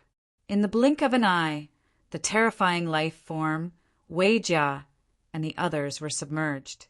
But from deep underground, muffled sounds echoed out, indicating that a fierce battle was occurring. Qin Yu frowned. After a moment of silence, he took a deep breath and was about to step forwards. But at this time, the cosmic Sea-Cross bell in his soul space began to hum and tremble. He looked up. In the distance, a black mountain ridge was shaking and collapsing. Something was rising up from underground, and there was more than one. Qin Yu's eyes dimmed for a moment, but he immediately restrained it. He turned without hesitation and held away. He didn't look back. It was only when he could no longer hear the deep roars and the rumbling of the earth that he stopped. Looking back, he could see that the gray skies were filled with interweaving clouds and fog.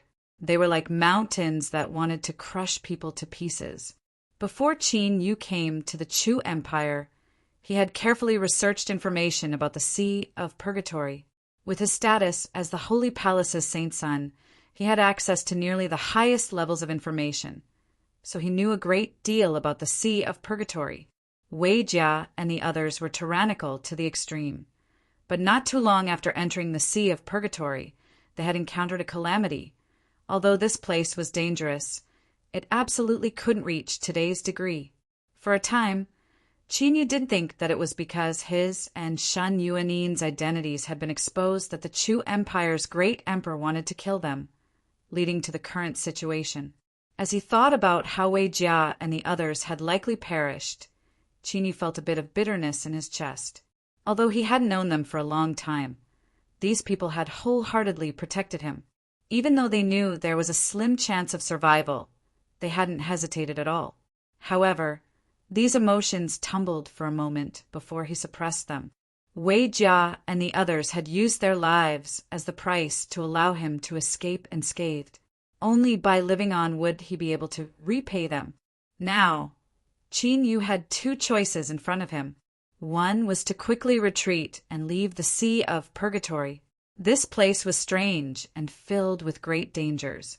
This was the best way to preserve his life.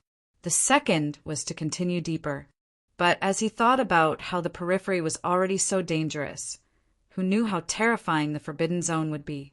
This choice, but before Qin Yu could think this through, a deep roar sounded out from behind him.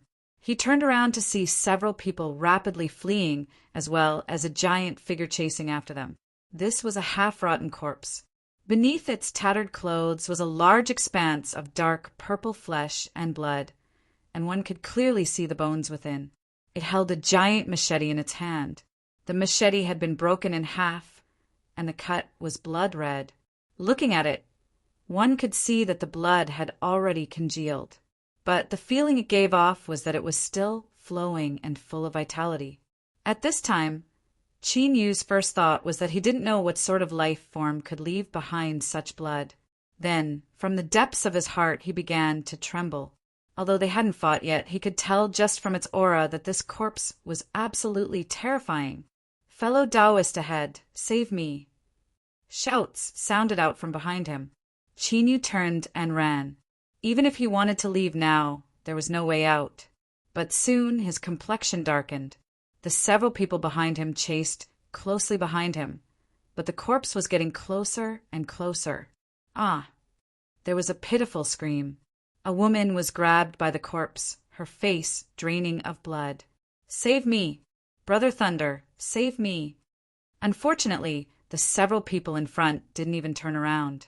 They only cared about running for their lives. The corpse's hands suddenly tore the woman in half. As it ran, it took great bites. But there was a hole in the corpse's stomach, and the flesh and blood it swallowed fell into its stomach before falling out. When someone turned around and saw this, they were scared out of their wits.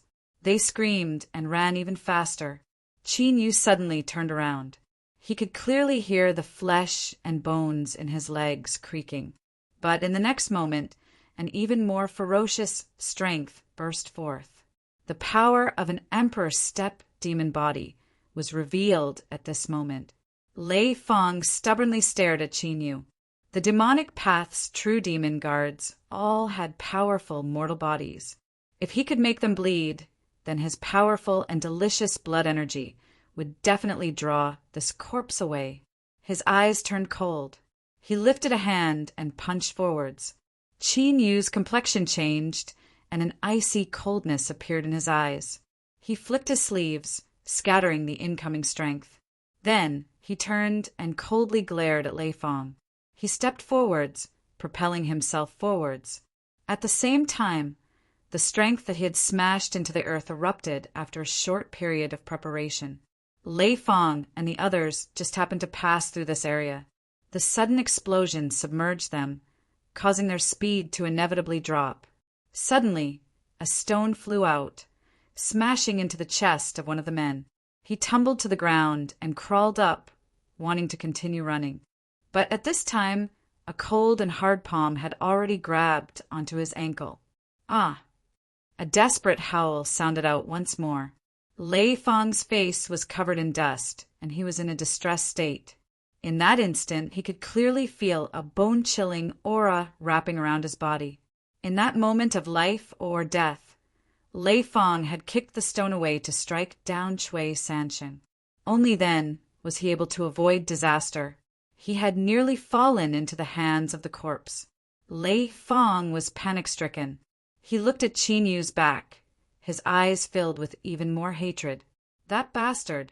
He had completely forgotten that he was the one who harbored evil intentions in the first place. Moreover, there were several people that had been chasing after Qinyu, trying to divert the disaster onto him. After killing 2 people, the corpse's desire to hunt seemed to be satisfied. The roars of the corpse gradually quieted down, and the colding aura that shrouded everyone dissipated. A moment later, Lei Fong turned his head and saw that the corpse had already disappeared. He let out a long breath of relief, a look of joy on his face as he subconsciously slowed down. Looking forwards, Qinyu's figure had already gone far away. All that remained was a black that vanished from sight after several breaths of time. Chapter 571. In Capital, the residence of the 3rd Assistant Governor was grand and luxurious. In the depths of a garden, the Lord Assistant Governor sat in his study. His eyes were slightly closed, his complexion calm. After an unknown period of silence, he suddenly opened his eyes and looked out at the blooming flowers outside the window. A gentle breeze blew past, and the petals swayed, sending forth bursts of fragrance that refreshed the heart. The Lord Assistant Governor took a deep breath and said in a soft voice, "It should begin." There was a faint smile on his lips, his heart incomparably relaxed. All these years of patience and caution had finally borne sweet fruit. Soon, the world would be thrown into turmoil. But the Lord Assistant Governor didn't feel any guilt, because this was the price they had to pay. Everyone in this world owes them a great debt. Sea of Purgatory. Under the dim skies, 2 men and 1 woman silently walked forwards. Their bodies were wrapped in a layer of blood-red light, dark and deep. Not too far away, on a rock, the monster beast lowered its head and tore at its flesh and blood. Looking at the clothes it wore when it was alive, as well as its scattered white limbs, it should have been a beautiful woman. But now, this was only the monster beast eating flesh and blood. The sound of flesh and bone being torn apart was enough to make one's scalp tingle. But the three people walking forwards didn't seem to see or hear anything at all. They looked straight ahead, not retreating at all. The monster beast's ears moved. It looked up, revealing its bloody mouth. Its cruel eyes fell on the three people. In the next moment, its body froze. With a plaintive cry, it threw away the flesh and blood in its mouth and ran away with its tail between its legs. It was as if there was something on these three people that terrified it. Soon, the three people climbed up a mountain and stopped in a hollow. The man in front held a disc in his hand, constantly pacing back and forth. After turning around several times, the man stopped. He lifted his foot and stomped down. The ground in front of him collapsed, revealing a bottomless hole. It was unknown where it led to, but faint traces of aura overflowed from within. Half of it was black, and the other half was white, intertwining with each other. He handed the disc to the man behind him. Then, without hesitation, he jumped into the hole in the ground. Quietly, like a stone falling into a river, there wasn't a single wave. But he had changed something. Between the black and white, there was a twisted blood-red color. The air was thick with the smell of blood. The second man did not frown. He handed the disc to the third man and jumped into the cave. Only the woman remained. Her features were as beautiful as a painting, and her skin was fair. As she watched the blood-red color grow thicker, there was not the slightest fluctuation in her eyes. Who would have thought that just a few days ago, she, a young lady of an assistant governor's mansion, would be so frightened that she wet her pants on the spot when she found out that she had suddenly entered the list? He raised his hand and tapped the disc. Blood-colored patterns appeared on its surface, interweaving to form a strange face. It opened its mouth and held soundlessly. Hum! The entrance of the cave trembled, sucking in the black and white auras that had almost been soaked in blood. The next moment the hole disappeared. The woman put away the disc and turned to leave. Her light footsteps soon faded into the distance. Qin, you looked at the ruins of the city that still existed. He let out a breath of relief, a relaxed expression on his face. He took several steps forwards and flew in like a shadow. As soon as he landed, he frowned and looked up. His eyes were icy cold. The pair of blood-red eyes behind the door hesitated for a moment before finally moving away. Seeing that the other party didn't bother him, Qin moved. After several breaths of time, he submerged himself into the ruins. A moment later, he found an empty room. After carefully sensing that there weren't any dangers, Qin carefully pushed open the rotten wooden door. Dust fluttered in the air as he stepped inside. He sat down cross-legged, took out several pills and swallowed them. Qin let out a long breath, his face paler than before. With his current cultivation, he could even fight an early calamity immortal realm cultivator. Even in the entire land of divinity and demons, he could be considered an absolute powerhouse. But today, in the sea of purgatory, he was in an incomparably distressed state. If it weren't for the sharp senses of the cosmic Sea-Cross bell, he feared he wouldn't have been able to arrive here in one piece. It was impossible to verify the origins of the city ruins in the Sea of Purgatory. In the legends, it was built countless years ago, and although it was now in ruins, there was still some residual power left behind. The various monster beasts and evil beings that lived in the Sea of Purgatory wouldn't easily approach the ruins. Of course, this didn't mean that the ruins were an absolutely safe place. When he first entered the ruins, the blood-red eyes that stared at Qin from behind the door were the greatest terror of the ruins. Those were dried corpses. It was rumored that they were the residents of the city that lived in ancient times. For some unknown reason, they had become like this. Within the demonic path Sea of Purgatory's database, there were detailed records of the dried corpses in the ruins. These were a group of monsters that couldn't be killed. Even if they were torn to pieces, they could still be reborn. And these monsters had a perverted desire for the flesh and blood of living beings. If they encountered one, they would fight to the death. Luckily, these dried corpses were also imprisoned.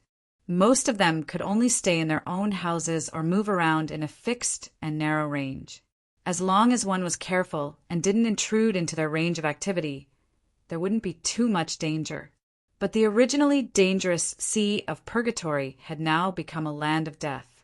Could the relatively safe ruins of the city still be believed? Chinyu didn't know. Thus, he decided to rest here for a while. Once his body recovered, he would immediately leave. Suppressing these thoughts, he closed his eyes and began to adjust his breathing. As Chinyu was recovering, several more guests arrived outside the ruins of the city. Xin Yuanin's face was covered with a veil, and her entire body was spotless. Her temperament became increasingly cold and indifferent. Of the 12 female cultivators that followed behind her, only 7 were left. The rest were nowhere to be seen. Their fate could be imagined. Their clothes fluttered in the wind. The group of 8 flew into the ruins. Only now did they turn around. A massive shadow stood far away from the ruins. Its 4 eyes deeply looked at them before it turned and left. Bang, bang, with each step the earth shook. On the ruined, desolate, and deathly silent street, the doors of the houses on both sides emitted creaking sounds. Pairs of blood-red eyes appeared, staring at them through the cracks. Or, it was more accurate to say that the vast majority of eyes were focused on Xin Yuanin. Her eyes were indifferent. As she swept over these greedy and cruel eyes, they were as cold as jade, without the least bit of fluctuation. Suddenly there was a loud roar. The heavily decayed doors instantly shattered into countless pieces, wrapped in gray gas. They tore through the air, emitting shrill screeches. A purple and red figure followed closely behind. This was a tall and withered corpse. All of its flesh and blood had withered into a thin layer that clung to the surface of its bones. Its hair was as white as withered grass, wildly ruffling in the wind. It roared, revealing withered yellow teeth. In its deeply sunken eye sockets, 2 blood-red eyes were filled with greed and bloodthirst. This was a corpse that could leave the room for a short period of time. Xin Yuanin lifted a hand and pointed at the void in front of her. There were no fluctuations of strength at all, as if she were a light breeze. It was as if firecrackers had been lit in the chest of the mummy that pounced at him as fast as lightning. By the time it fell to the ground, it was already a pile of purple and red flesh. Its mouth bit down on the ground, slowly wriggling forward. Xin Yuanin turned and walked away. The female cultivators behind her silently followed. When they disappeared around the corner of the street, several wooden doors opened at the same time and several corpses rushed out, snatching away the pieces of flesh on the ground. The wriggling head was held in the arms of one of the corpses. The corpse returned to the room and bit down on the head, happily sucking it up. After several breaths of time, the street quieted down once more, restoring its original tranquility, and an empty room that could be temporarily set foot in appeared. On the other end of the street, Lei Fong gulped. His face was a bit pale, but his eyes were turning, clearly calculating something. After several breaths of time, he turned and whispered something to the 2 people beside him. The 3 of them turned and followed. The current Sea of Purgatory was far too dangerous. If they could grab onto a thigh, that would naturally be for the best. There was no day or night in the Sea of Purgatory. The gray skies and tumbling fog filled the skies all day, leaving one's mind feeling particularly depressed. Chinyu opened his eyes and silently calculated. Another 2 days passed, and he immediately frowned.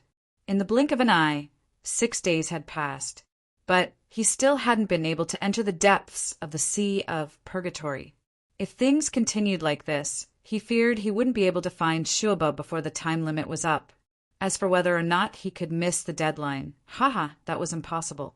Otherwise, Ing City's Great Array Formation would close. Unless the outside world opened it on its own initiative, it would be impossible to leave. It had to be known that Ing City's Great Array Formation had been completed since the founding of the Great Chu Empire. After 30 million years of constant strengthening and improvement, even a calamity immortal would find it hard to shake it. And the next time it opened would be several million years from now.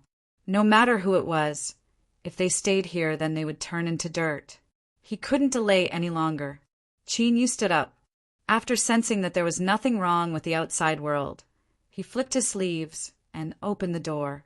His pace wasn't fast, but as he rose and fell, his figure flashed by. In several blinks of an eye, Qin Yu arrived at the edge of the ruins. He stepped forwards and shot into the skies. But at this time his complexion changed. With a shout, he came to a sudden stop and punched out. Bang! There was a dull sound, like a tsunami erupting. A giant net appeared in nothingness, dented by the strength of his fist. Qin Yu borrowed the strength of the shaking to draw back. In the next moment, the net rolled up, wrapping around him. The figure of a giant spider appeared outside the ruins. It stared at the retreating Qin Yu and screamed in anger. If it weren't for Qin Yu being a moment faster and being wrapped up in that spider web, he feared he would have become food for the spider. Qin Yu's heart chilled. He suddenly felt a bit numb in his hand and his complexion changed. He looked down to see that a layer of flesh and blood had been corroded away. This bit of poison was instantly absorbed by his index finger. The flesh and blood around the wound wriggled and soon regenerated. Roar! The giant spider outside the city suddenly roared. Its compound eyes flashed with an ominous light. It stared at Qin Yu, its eyes filled with blazing heat and greed. Its giant limbs danced about, tearing open fissures in the ground. Qin Yu's heart sank. He found the reason. That spider web was stained with a portion of his flesh and blood. The powerful blood vitality of an emperor-level demon body was undoubtedly a fatal temptation to monster beasts. Roar! A deep and low roar sounded out. The giant spider seemed to feel danger, but before it could escape, a fist arrived and sent it flying away. A figure gradually became clear in the smoke and dust. He walked in front of the spider web, closed his eyes, and took a deep breath, an intoxicated expression on his rotten face. Qin Yu's pupils shrank. This figure was the one he encountered not too long ago, the one with the terrifying aura. Perhaps it was because he had swallowed and absorbed some flesh and blood essence, but the state of his body's decay had improved. Black energy lingered around him. His soul suddenly throbbed.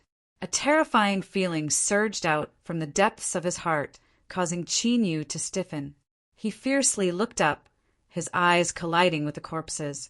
A deep and low voice sounded out in his mind. "My prey, you cannot escape!" He had been targeted. However, the corpse was the same as the spider. It clearly dreaded the ruins. Its eyes blazed with heat, but it hesitated and didn't move forwards. Qin Yu calmed down a little. His thoughts raced, but before he could think of a plan to escape, a heaven-shaking explosion sounded out in the southeast direction of the city ruins. What followed was the excited howls of the corpses. In the blink of an eye, countless houses collapsed. With loud rumbling sounds, dust shot into the skies. Shen Yuanin lifted a hand to wipe the corner of her mouth. Blood dyed the back of her pale fingers, making her look even more startling. There was a pool of blood on the ground. Cold air rose up from it, and there were even tiny pieces of ice mixed within. The hidden dangers within her body were becoming increasingly serious. Listening to the chaos outside, Shen Yuanin furrowed her eyebrows. Then she composed herself. She put on her veil and pushed open the door. She was once again the cold and venerated master of Nine Heaven Mirrormoon Palace, not weakened in the least. With a flick of her sleeves, several corpses that broke through the walls froze in midair, falling to the ground and breaking into countless pieces. "Let's go." Her blood was enough to drive these corpses crazy. They couldn't stay in the ruins any longer. Rumble, rumble. From all directions, the sounds of walls collapsing and houses collapsing constantly sounded out. It was unknown how many corpses were crazily rushing towards them with bloodshot eyes. Lei Feng's face turned green. He thought he had found a powerful thigh, but who would have thought that in the blink of an eye he would have to flee for his life? But now he had no other choice. If he left these female immortal sect cultivators, he feared he would die even faster. Xin Yuanin stepped forwards, still calm and composed.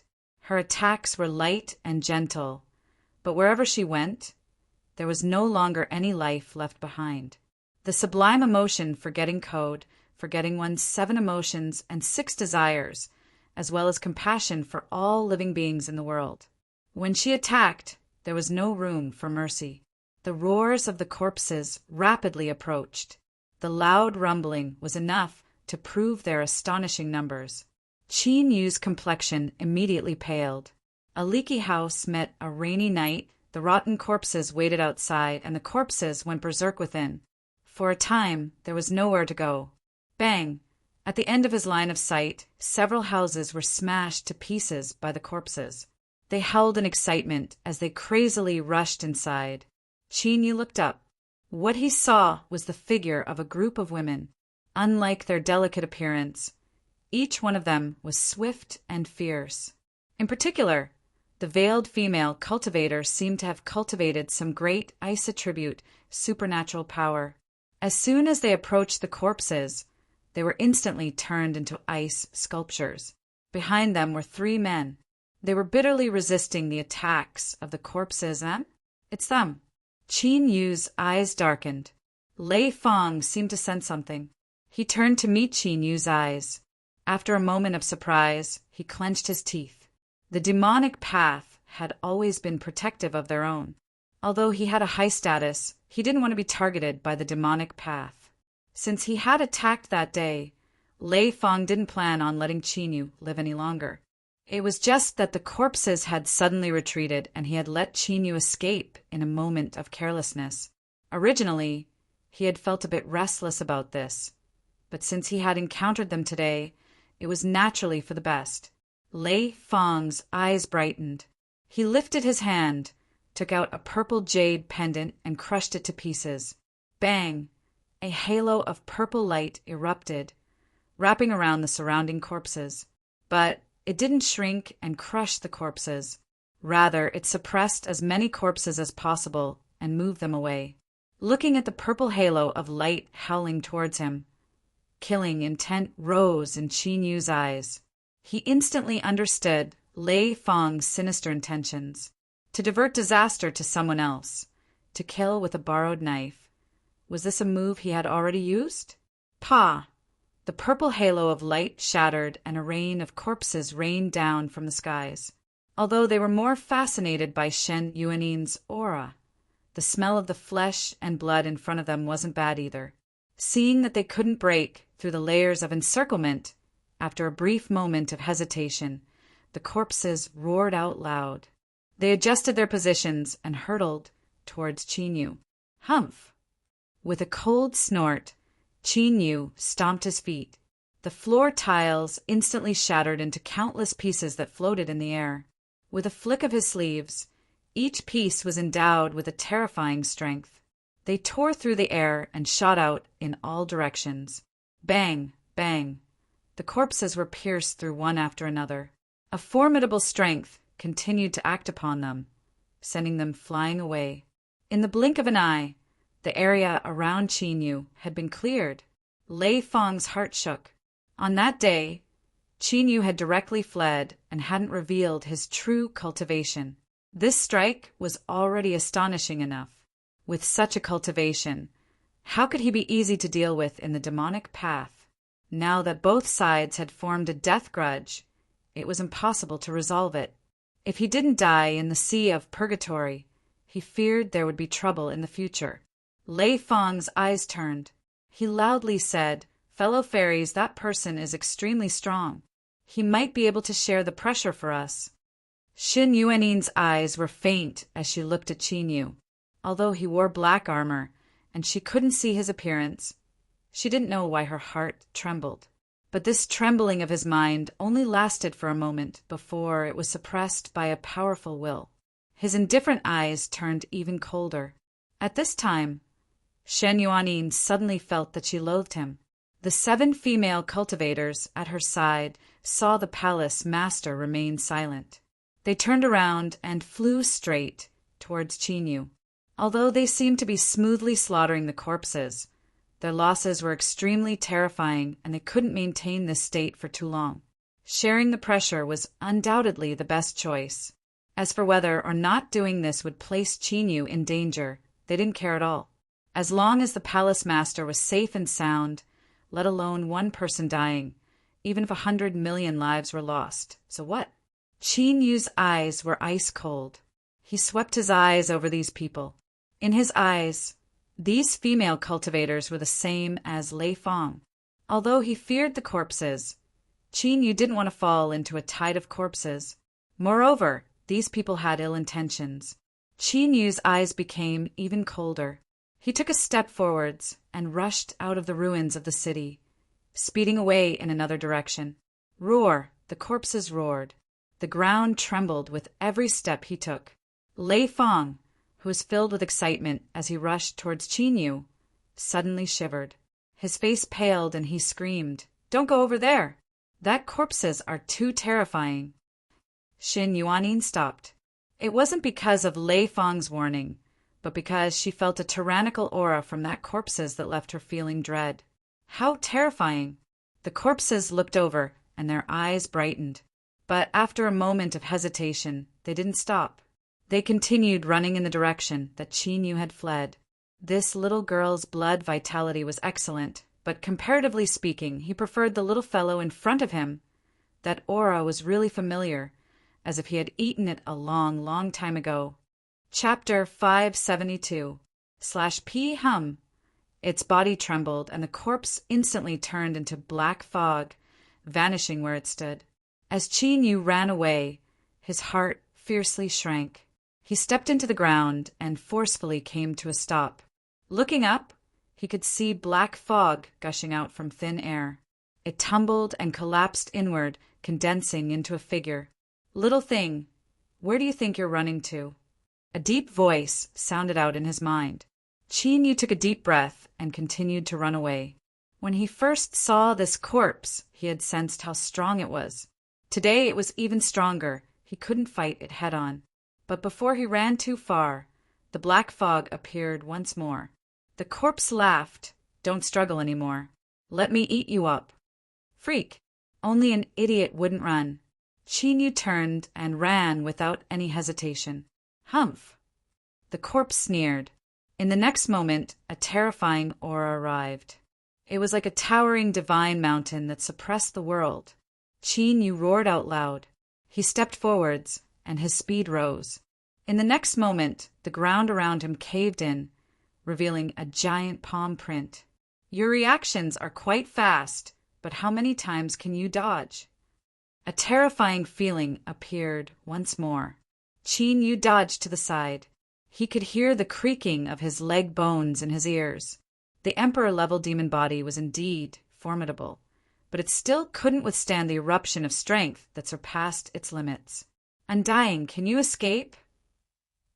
Qinyu roared out in his heart. Undying's voice was calm. "This corpse has some supernatural ability that has locked onto your aura. Unless you block or stop this lock, no matter how far you run, you will be overtaken by it." There were some words that Undying didn't say. He could almost confirm that this corpse was a great figure when it was alive. He couldn't imagine just what it had experienced that could cause such an existence to fall to such a state. Qinyu's heart sank. His thoughts raced, and a sharp light flashed in his eyes. He had already made a decision. Divert the disaster to someone else? You aren't the only ones who know this move. Bang! The ground shook. Qinyu drew backwards, avoiding another attack from the corpse as he raced towards the ruins of the city. Although the rampage of corpses was terrifying, he had to choose the lesser of two evils. Returning to the ruins would be extremely dangerous, but at least he had a chance to survive. The corpse clearly sensed Qin Yu's intentions. It suddenly roared, its voice like a sharp thorn that drilled into the depths of Qin Yu's mind. Qin Yu staggered and stuffily coughed. Beads of blood flowed out of his mouth and nose as he tumbled around in a distressed manner. Looking at the ground that had caved in by a hair's breadth, Qin Yu gulped. He wasn't in the mood to feel ashamed. Fortunately, he was not far from the ruins of the city. After dodging 2 more attacks, he could see its figure in the distance.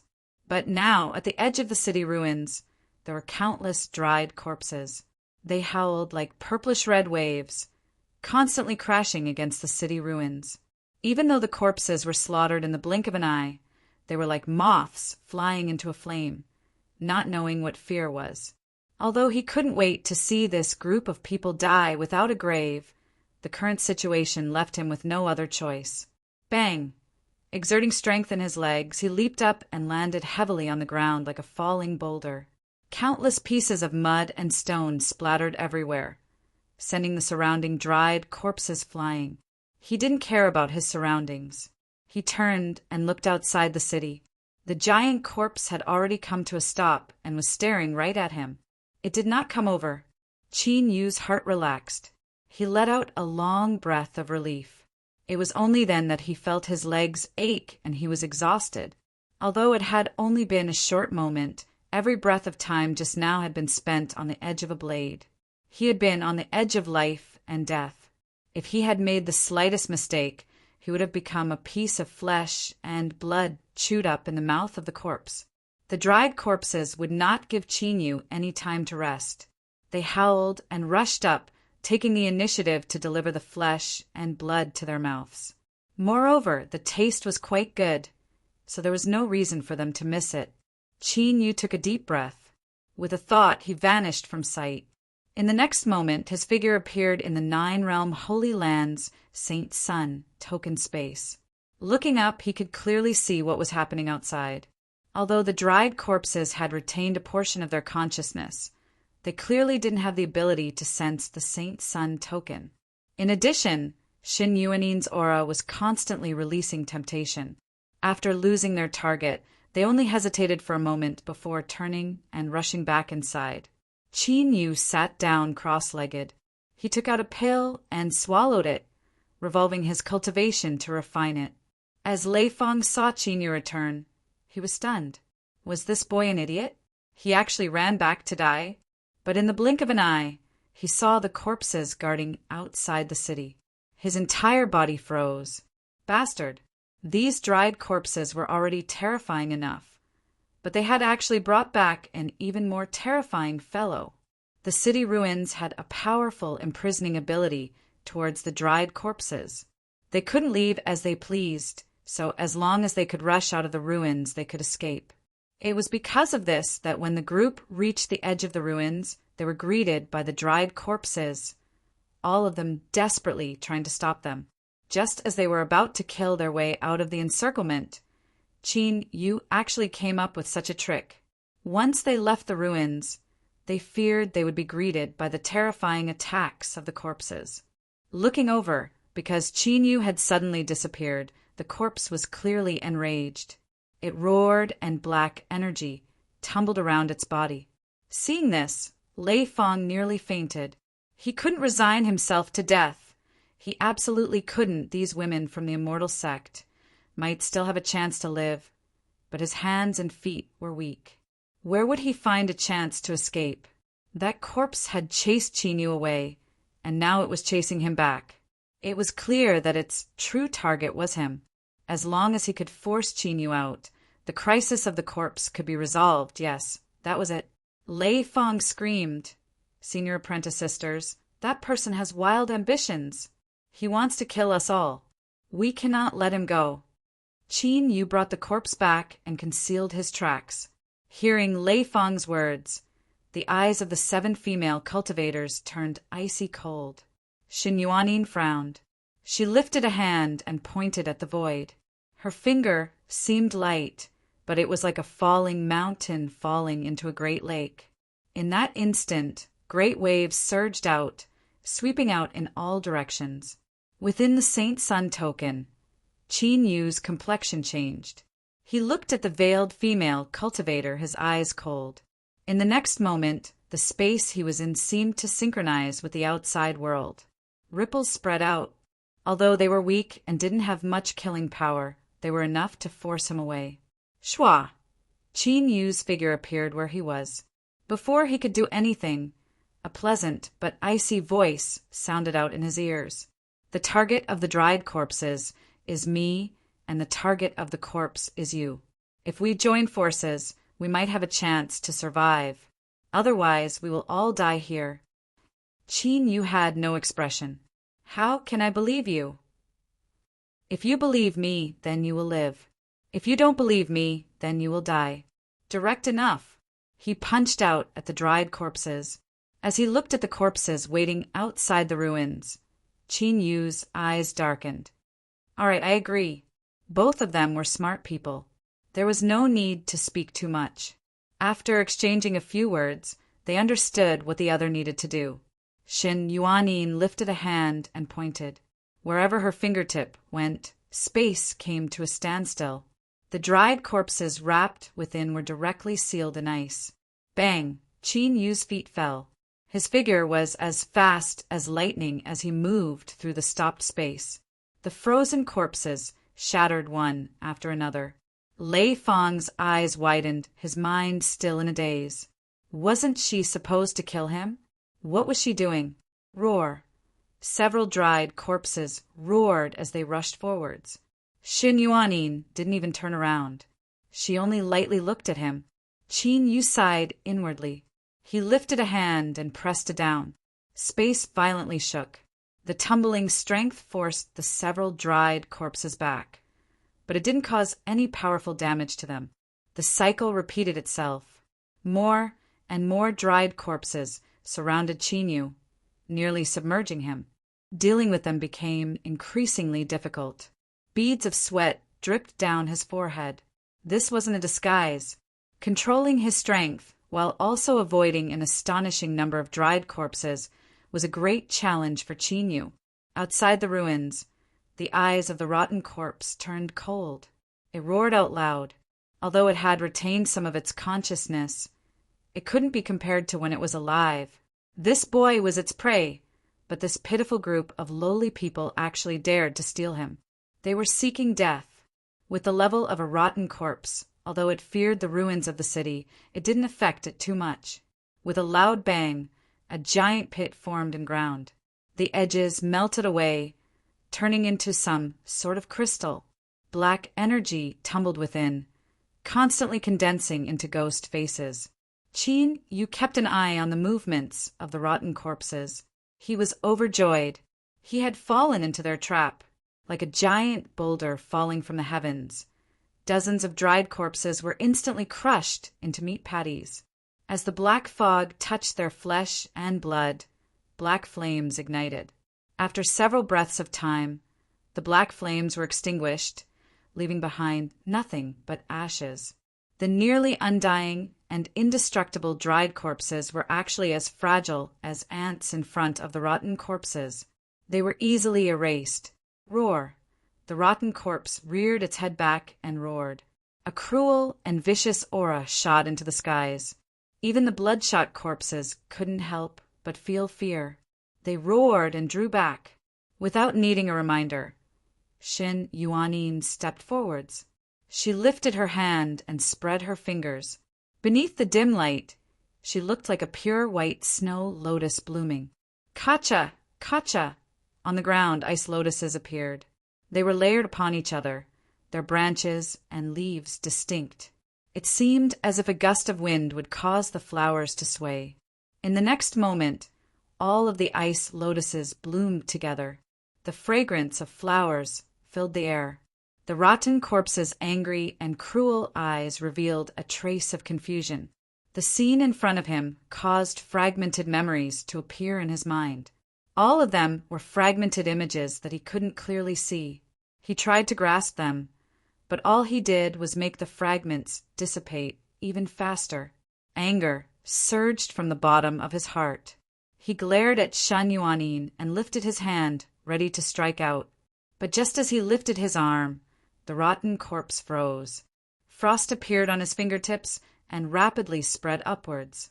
In the blink of an eye, his entire arm was frozen over. The ice didn't stop there. It continued to climb up his body. A terrifying chill that could extinguish all life penetrated straight into his soul. The rotten corpse's life state had already undergone a mutation. Whether it was his mortal body or soul, he didn't feel much pain. But as he looked at the ice covering his body, the anger in his chest burned even hotter. The stabbing pain in his head caused him to roar out in anger. Bang! All of the ice on the rotten corpse's body instantly shattered. A terrifying aura continued to spread outwards. The ice lotuses that bloomed on the ground violently trembled, covered in cracks. Every crack was like a terrifying mark left behind by a saber, a spear, a sword, or halberd. All that was beautiful was destroyed, leaving behind only despair and slaughter. Shen Yuanin took a step back. On the veil covering her face, a mass of blood red appeared and rapidly spread outwards. Her aura suddenly weakened. As Qin Yu saw this scene, he was slightly startled. His impression of her changed a little bit. Not to mention anything else, she was at least professional enough. Even though she knew it was fake, she still worked so hard. He could clearly feel that these injuries were real and they were very heavy. The sublime lost emotion code. Attack with full strength without holding anything back. Qin Yu didn't know this, so he was naturally shaken. Even he, the one who set up the trap, was startled. The dried corpses that had gone mad from Shen Yuanin's provocation fell directly into her trap. The eyes of the dried corpses that had been frightened away by the rotten corpse turned even redder. They cried out like wild dogs trying to protect their food. This damned thing wanted to steal their food. Unforgivable. This was absolutely unforgivable. After breaking through Shen Yuanin's imprisonment, the rotten corpse's ferocious nature erupted. It roared as it strode forwards. But as it took a single step, it was drowned out by the raging corpses that rushed at it from all directions. No matter what you are, if you dare to touch our food, then don't think you'll have a good ending. The plan went surprisingly smoothly. Most of the corpses surrounding Qin Yu dispersed, making it much easier to deal with them. It was all because that woman was ruthless enough, Qin Yu sighed inwardly. As he looked over, his face froze. Shen Yuanin's hand hung down. Dark red beads of blood flowed down her fingertips and dripped onto the ground. The impact just now hadn't caused any visible wounds. Then this blood, at this time, Shen Yuanin lifted a hand. Without expression, she cut open the wound on her palm once more. Blood flowed out even more freely. She looked up, her eyes indifferent. Qin Yu's face stiffened. After several breaths of silence, he silently cut open his palm. In the air, the tempting smell of blood became increasingly rich. The raging, rotten corpses, stimulated by the blood, became increasingly violent. Corpses were sent flying backwards. Very few of them had intact limbs. While they were still in the air, they were wrapped up in black flames and burned to ashes. Perhaps at other times, the threat of death could scare these corpses away. But Shen Yuanin's blood caused them to forget all scruples.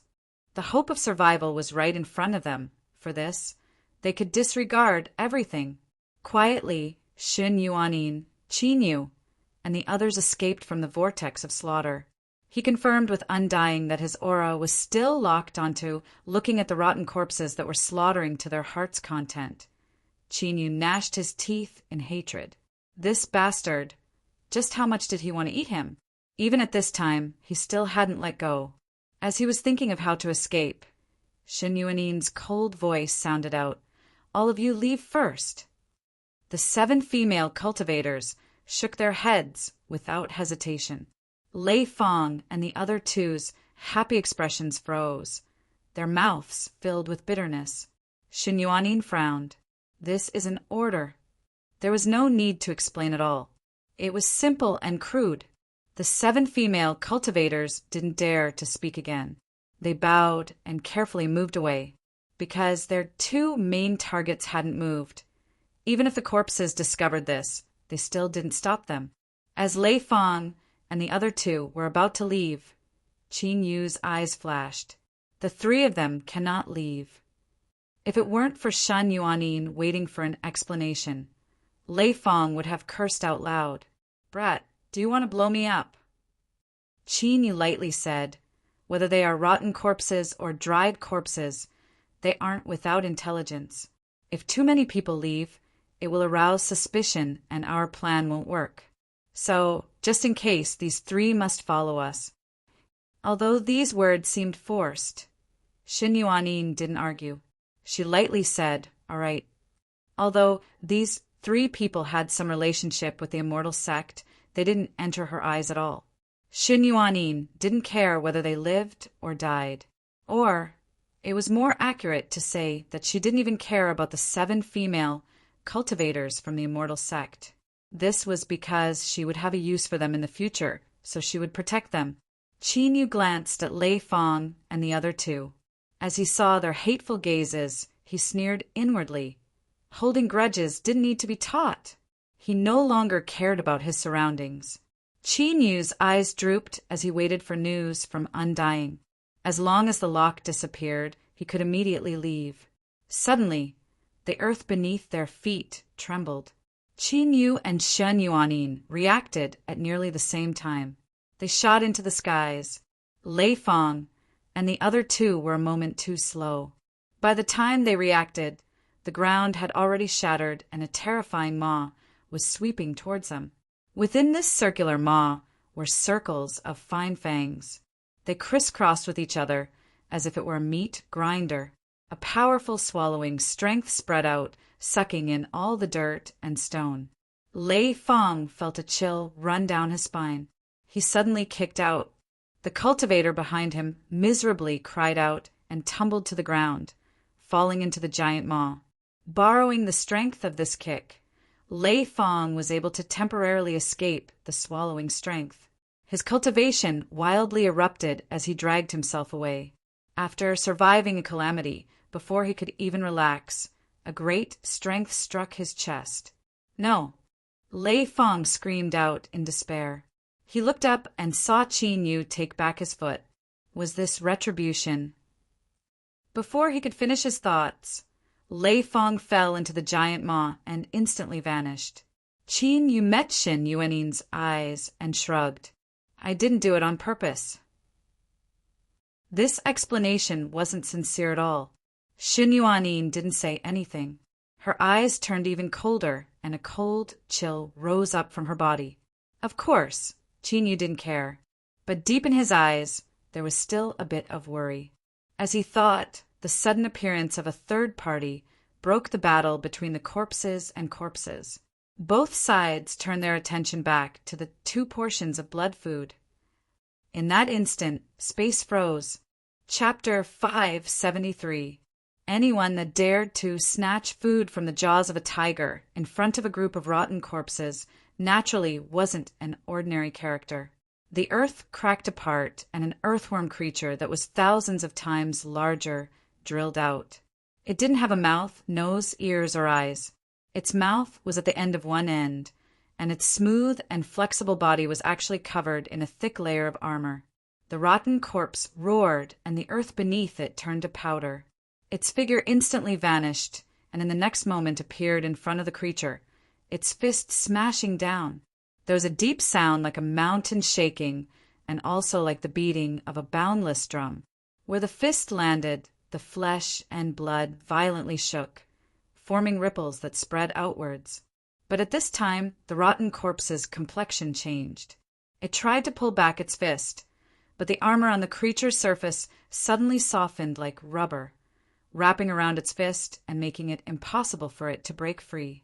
What happened next was beyond everyone's expectations.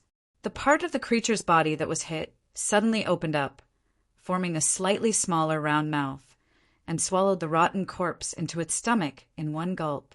Undying's voice suddenly sounded out, "Hurry and leave, the lock has disappeared." His voice was a bit nervous. It was clear that his true mood wasn't as calm as he had revealed before. The existence of the rotten corpse also placed a tremendous pressure on him. The more similar an existence was, the more they could understand just how terrifying the other was. The pleasant surprise came so quickly.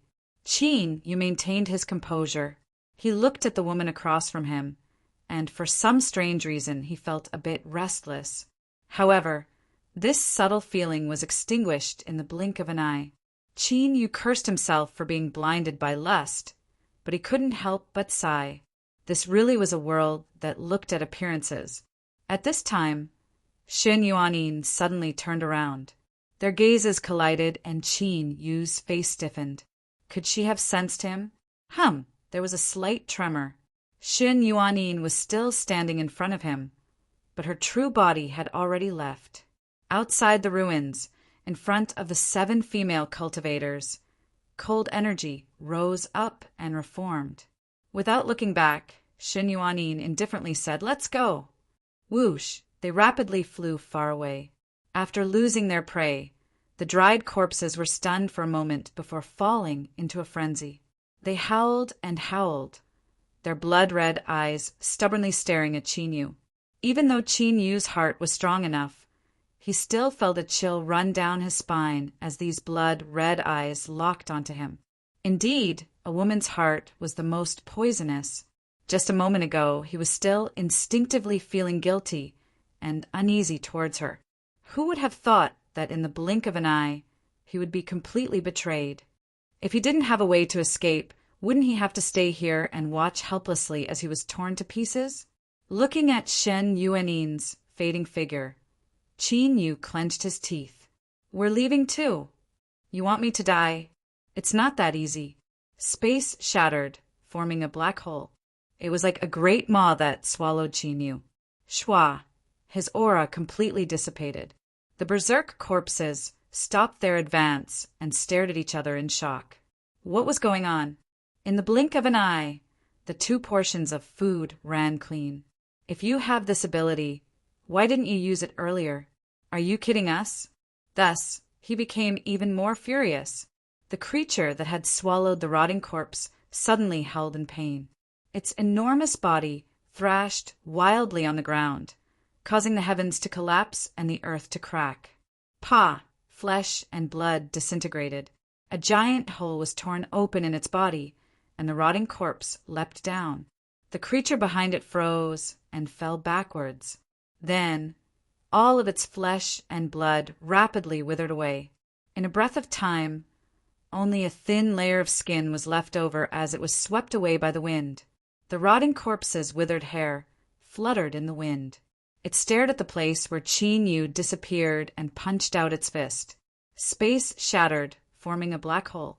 Just as it was about to drill into it, the newly formed hole violently trembled and then completely collapsed. The rotting corpse angrily roared, but the last bit of aura it had locked onto had already been destroyed. It had lost its prey. Turning around, the rotting corpse rushed towards the group of corpses. A terrifying aura erupted. Faint traces of black fog drilled out from the void, condensing in the skies above the ruins. Time slowly passed. The movements in the ruins became smaller and smaller. The panic-stricken cries of the corpses became weak and fragmented. As for the black fog in the skies above the ruins, it became more and more numerous, gradually condensing into thick clouds. The rotting corpse walked out from the ruins of the city. It lifted a hand and pointed towards the skies. The thick black fog emitted a loud explosion, and black rain began to fall down. Although they were raindrops, as they fell into the ruins, they directly turned into flames. The black flames leapt and wildly spread, burning everything to ashes. Cries of pain, despair, and fear echoed out from the ruins. These were the corpses that were reforming. Their nearly undying and indestructible bodies were like oiled straws in front of the black flames. They had bitterly waited for endless years, withstanding endless torment. But in the end, they didn't manage to wait until the day they were revived. Like this, ashes to ashes, dust to dust, turning into ashes between the heavens and earth, without a single trace left behind. When the black fog scattered and the black flames were extinguished, the ruins of the city had disappeared. All that was left behind was a massive pit in the ground. The edges of the pit had melted into crystals, and black energy surged within. From time to time, pained faces would appear. They faced the gray skies, their mouths opening and closing as if they were roaring and questioning something. The rotting corpse stood at the edge of the pit. Its gaze fell into the distance, incomparably deep, as if it could pierce through the boundaries of space and time. Little thing, no matter where you flee to, I will find you. The withered branches of earth demon thistles absorbed infernal energy to grow. They were incomparably hard, and the sharp thorns that covered the branches contained a potent poison. They could also release an invisible infernal heart that bewildered the mind. In addition, earth demon thistles were vegetation that grew in groups. Once they wove together, even the powerful monster beasts and evil beings of the Sea of Purgatory wouldn't be willing to enter. This thistle forest in front of them stretched out as far as the eye could see. It had grown for at least tens of thousands of years, or even longer. Occasionally, in the gaps between the thistles, one could see some pale white skeletons. These were the remains of powerful life forms that had mistakenly entered here many years ago. This was because the weaker ones had already been cleanly absorbed and fused with the black earth. At this time, in the skies above this thistle forest that could be called a forbidden zone, space suddenly shattered and a figure flew out. The black-robed, black-haired man was Chinyu. His sharp eyes swept around. He didn't find any dangers, but as he looked at the thistle forest that stretched out as far as the eye could see, he revealed a happy expression. The potent poison and terrifying infernal heart had no effect on him. Rather, they were a natural barrier. Thus, to others, this thistle forest could be called a dangerous place, but to Chinyu, it was actually the best place to rest. He flicked his sleeves and wiped away the thistles, completely disregarding the poisonous gas that was released when the branches were broken.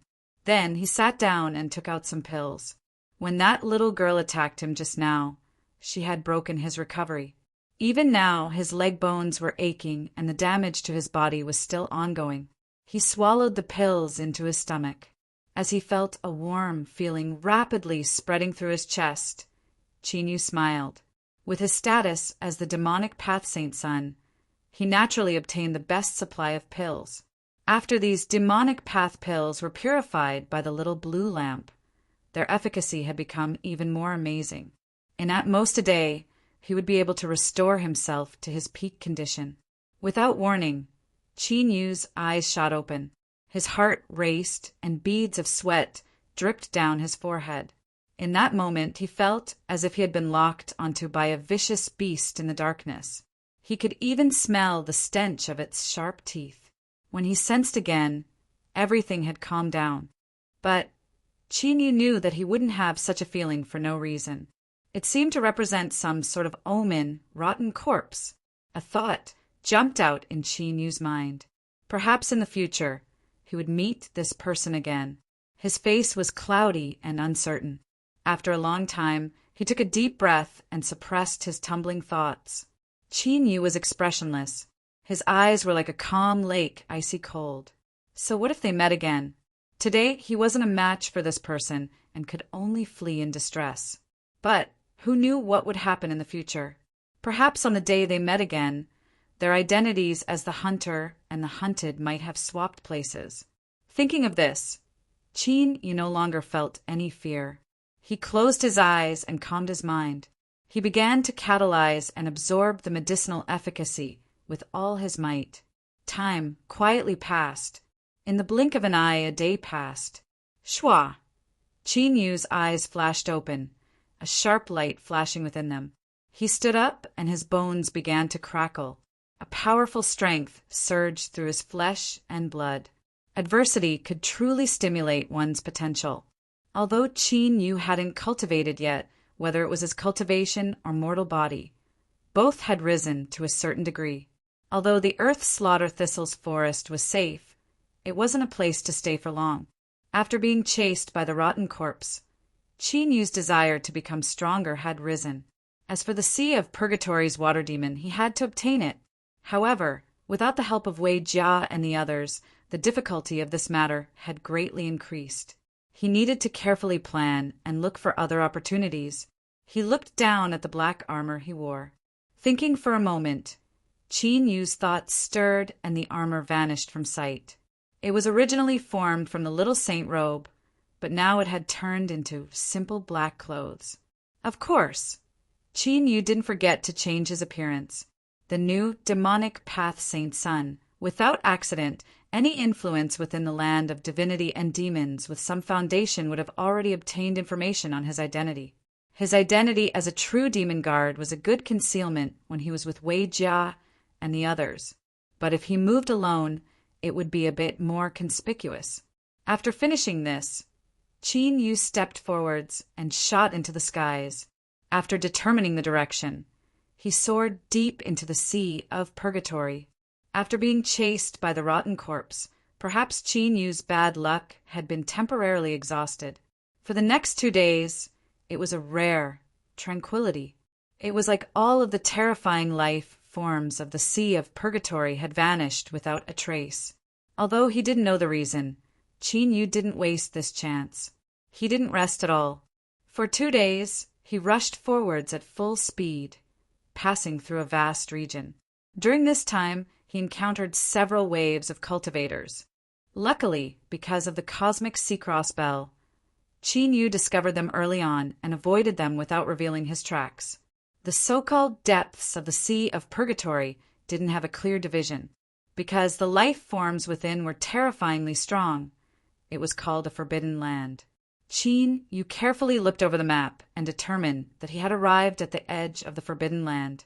After a moment, he would be able to enter. However, that water demon was extremely tyrannical and lived in the depths of the forbidden land. He estimated that he would need at least 2 or 3 more days to reach it. Suddenly, his entire body felt cold and gloomy, as if he had entered a world of ice and snow. Qin Yu came to a sudden stop. When he turned around, all he could see was a vast expanse of gray. He couldn't see the path he came from at all. His complexion sank, but he didn't panic. These 2 days of tranquility hadn't made him forget that he was in the extremely dangerous Sea of Purgatory. It seemed that he had used up all of his good luck. He bitterly smiled.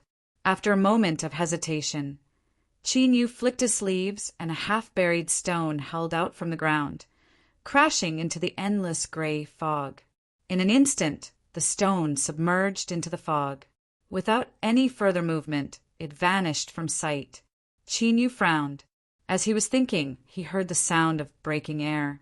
Several cultivators were rapidly flying towards him. "Fellow Taoists, do not touch the fog." The person in the lead cried out. Qin Yu turned and looked at them. Shua. The group of 4 landed on the ground. As they saw Qin Yu was unharmed, they all revealed relaxed expressions. The cultivator in the lead was a middle-aged man with white sideburns. He didn't approach, instead standing several steps away. "Greetings, fellow Taoist. We are the same as you, cultivators that have been trapped here." Qin Yu swept his eyes over these people, not speaking for a moment. The person smiled. "I understand. It's normal for fellow Taoists to have some scruples. Let me explain to fellow Taoist first. The fog behind you is called the Yellow Springs." "Yellow Springs." Undying's voice sounded out, his tone especially dignified. After several breaths of time, he said, "These people aren't wrong. This is indeed the Yellow Springs."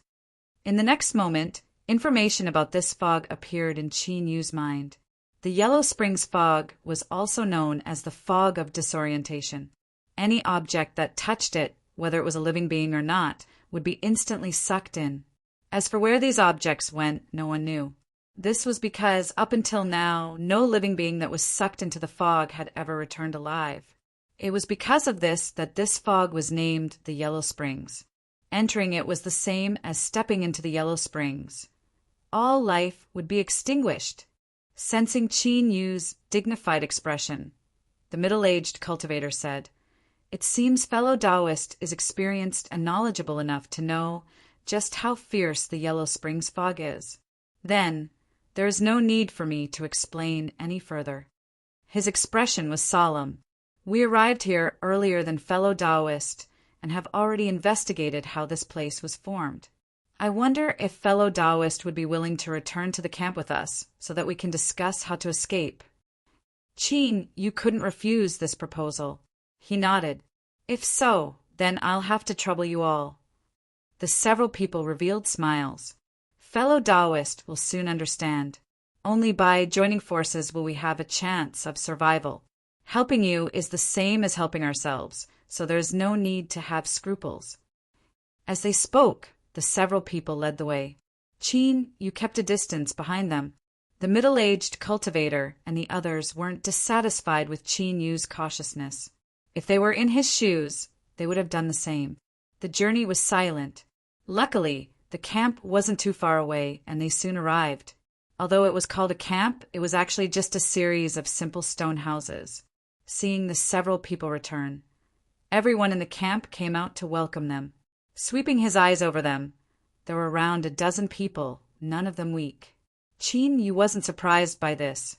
Those that had the courage to smoothly arrive at the edge of the forbidden land definitely weren't ordinary people. But what he didn't expect was that the leader of this clearly hastily built group was actually a beautiful young woman. No, simply beautiful wasn't enough to describe her.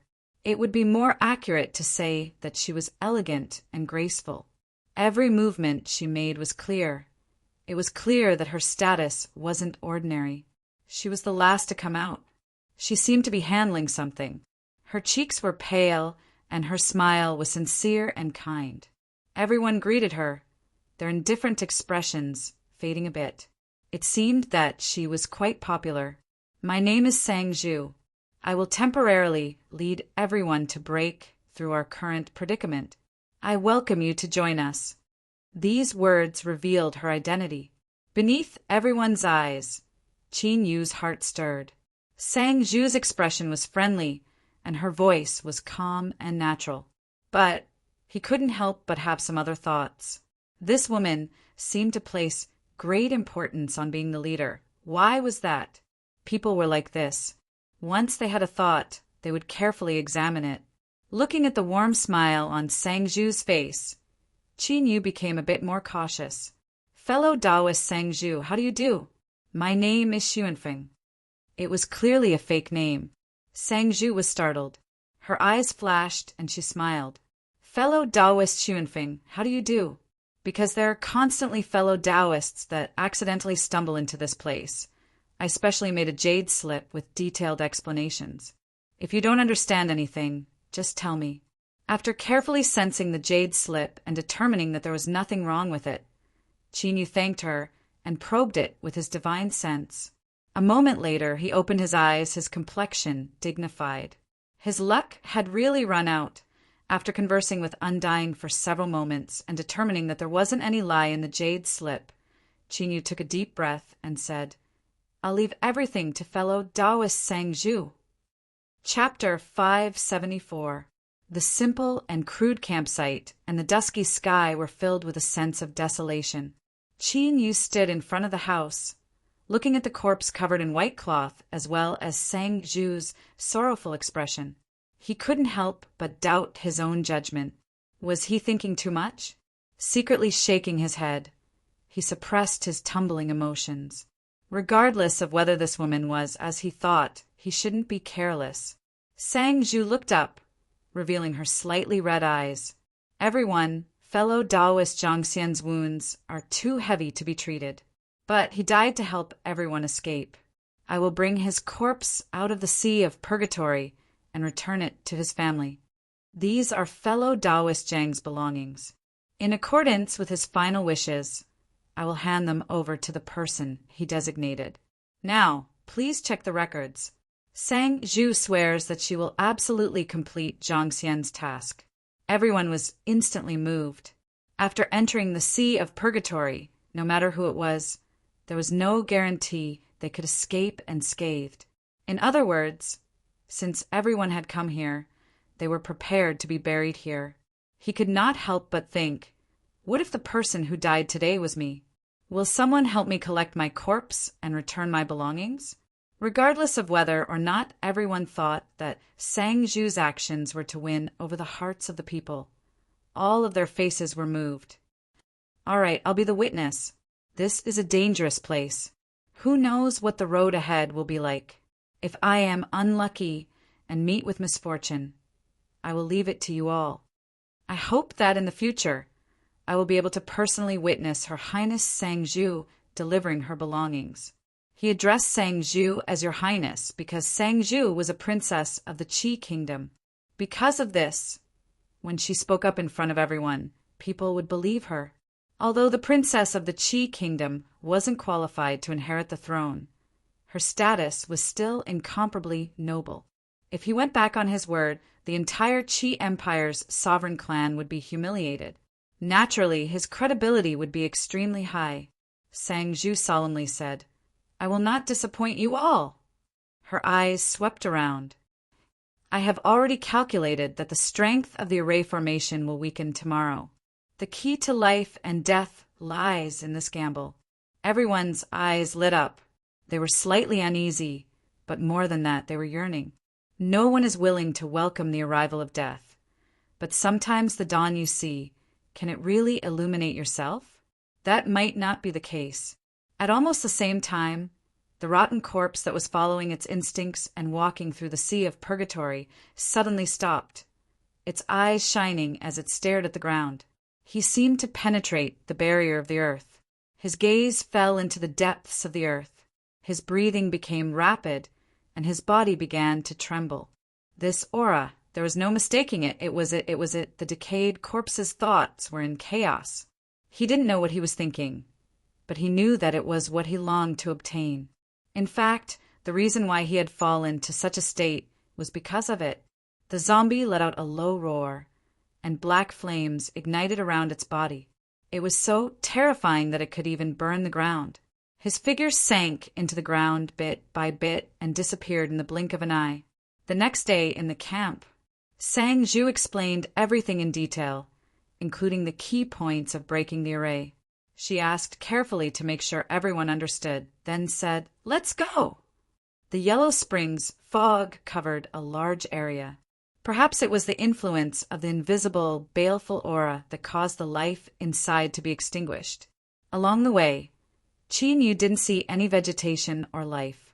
There was only a deathly silence. However, the further he went, the more pressure he felt in his heart. Even the deathly stillness in the surroundings had gained some sinister aura. This feeling was like a collapsing mountain. Although it wasn't strong, it was still extremely terrifying. Qin Yu furrowed his eyebrows. He glanced at Sang Zhu, who was leading the way. His eyes flashed, and he slowed down several steps, falling behind the several people in the group. A moment later, a mountain valley appeared in front of them. To their surprise, this mountain valley actually had 4 entrances, and they all looked exactly the same. Sang Zhu stopped. The restless people behind her all revealed happy expressions. There were only 4 paths. She let out a deep breath and said, "It looks like my calculations were correct. Time is pressing. Let's split up and proceed according to the plan." The group divided into 4. Qin Yu was in the 3rd position on the left. Sang Zhu swept her eyes around and then headed straight for the group. "I'll go with you."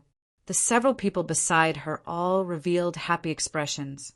Although they had some confidence they could break through the array formation and leave the Yellow Springs fog today, no one could be sure whether or not they would succeed. But whether it would succeed or not, no one dared to be sure.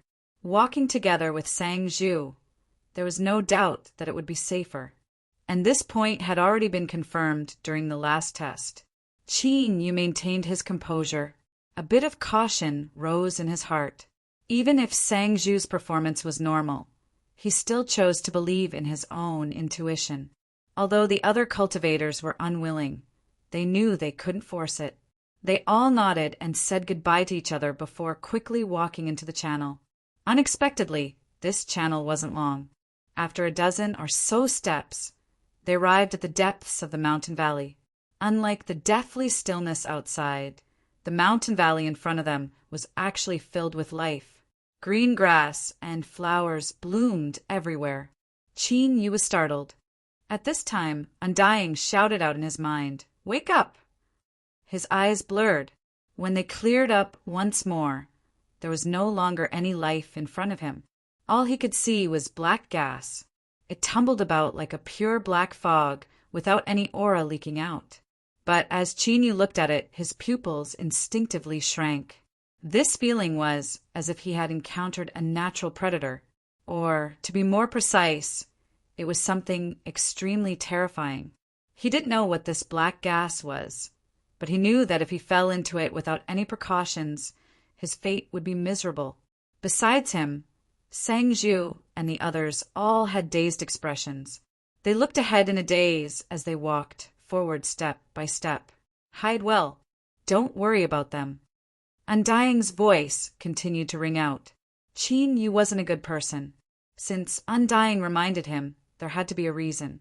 He maintained the same rhythm as everyone else. Because he was at the back, he could see everyone's movements. They approached the black fog. As Sang Zhu stood at the front, she was about to step into the black fog, but there still wasn't any abnormality. After several steps, Sang Zhu was the first to enter the black fog, followed by several others. As Qin Yu hesitated, Undying continued to say, "Master, there is no need to worry. Just follow." Although Undying could be trusted, when Qin Yu stepped into the black fog, he still felt a chill crawl up his back. But something terrifying didn't happen. An invisible strength separated him from the black fog outside. Qin Yu's eyebrows shot up, surprise on his face. This was because this strength was the power of an array formation. Since when did Undying possess such a high-level ability to form an array formation from the void? Or had he been hiding it all this time? As if guessing Qin Yu's confusion, Undying said, "This is not my strength, but the strength of the Endless Sea's great array formation spirit." Qin Yu's eyes widened. He immediately thought back to when he rushed into the road of sea burial and the terrifying ambush he encountered at the end. Wasn't it said that the Endless Sea's array formation spirit had been destroyed? Undying said his consciousness has already been annihilated, leaving behind only pure strength. This matter is complex. If Master is interested, I will tell you in the future. Qin Yu nodded. He thought to himself, what do we do now? Undying smiled. If there isn't an accident, all you need to do is wait. Someone will naturally send you away. The taunting tone in his words was undisguised. Mountain Valley, outside the black fog. Sang Zhu's figure appeared out of thin air. She stared at the tumbling black fog, her usually gentle eyes now filled with callousness. It was just that there was now a bit of hesitation in her eyes. That cautious Xuanfeng had been dealt with so easily. She thought there would be some trouble. Chapter 575. Another entrance to the mountain valley. The passage was unexpectedly long. After walking for a long time, several people still couldn't see the end. Luckily, they remembered Sang Zhu's arrangements and were cautious, so no accidents occurred. "Brother Su, is there something wrong?" a person in the group asked. The others all revealed concerned expressions. They didn't completely trust Sang Zhu, but they were forced by the situation. The cultivator, surnamed Su, had studied a great deal of array formations. He thought for a moment and said, "I won't hide it from you all. This great array, formed from the Yellow Springs fog, contains the cycle of yin and yang in the world. I can only see a few parts of it, but from what I can see, there shouldn't be any problems." Everyone's expressions relaxed. In truth, they already knew this, but hearing the cultivator surnamed Su say it again gave them some psychological comfort. At this time, there was a loud explosion above their heads, like a thunderclap in broad daylight. The scene in front of them suddenly distorted. The cultivator surnamed Su shouted out, "This is bad. This passage is about to close. We must retreat." Everyone turned around and fled for their lives, but it was already too late. The shattered space swallowed them in one gulp. In the third passage, the ground dissolved, turning into tumbling crimson liquid. Faint strands rose up. Although they seemed small and weak, they were actually terrifyingly tenacious. They were like some sort of well-developed root system. No matter how the cultivators desperately resisted, they still stubbornly and tenaciously crawled over their bodies. Then it forcefully contracted, pulling these cultivators into the crimson liquid. With a burst of bubbles, they completely vanished from sight. The fourth passage. A group of people were trapped in the fog, their faces filled with fear. Luckily, as long as they didn't move, the black fog would remain still. Although there wasn't any immediate danger, the fear of the unknown still left them tormented. Not too far away from them, Sang Zhu's face appeared in the black fog. Her icy cold eyes fell on the group of people before fading away. From beginning to end, these people didn't discover Sang Zhu's arrival, nor did they know that they had just brushed shoulders with death. Of course, the reason she let them go wasn't because she was soft-hearted. Sang Zhu wasn't certain that the sacrifices she prepared would be able to achieve her goal without fail. Leaving them behind was just bait. If the sacrifices weren't enough, she could use these people to attract more cultivators. Deep within the mountain valley, shrouded in endless black fog, there was a blood-red cocoon that constantly beat like a heart. Countless blood threads drilled out of its surface, intertwining with each other to form tentacles. At the end of each tentacle was a translucent bubble, within which was a cultivator. If one were to sense carefully, they would discover that the life auras of the cultivators in the bubbles were slowly weakening. That was because all of their life force was being continuously plundered and sent into the blood-colored cocoon. Suddenly, the black fog roiled and Sang Zhu stepped out. Her eyes indifferently swept over the scene in front of her, and she lightly stepped forward. In the next moment, a vortex appeared on the ground, from which emerged the unconscious cultivators from the 3 tunnels. The blood-colored cocoon's pulsation rate suddenly increased, as though it was extremely excited.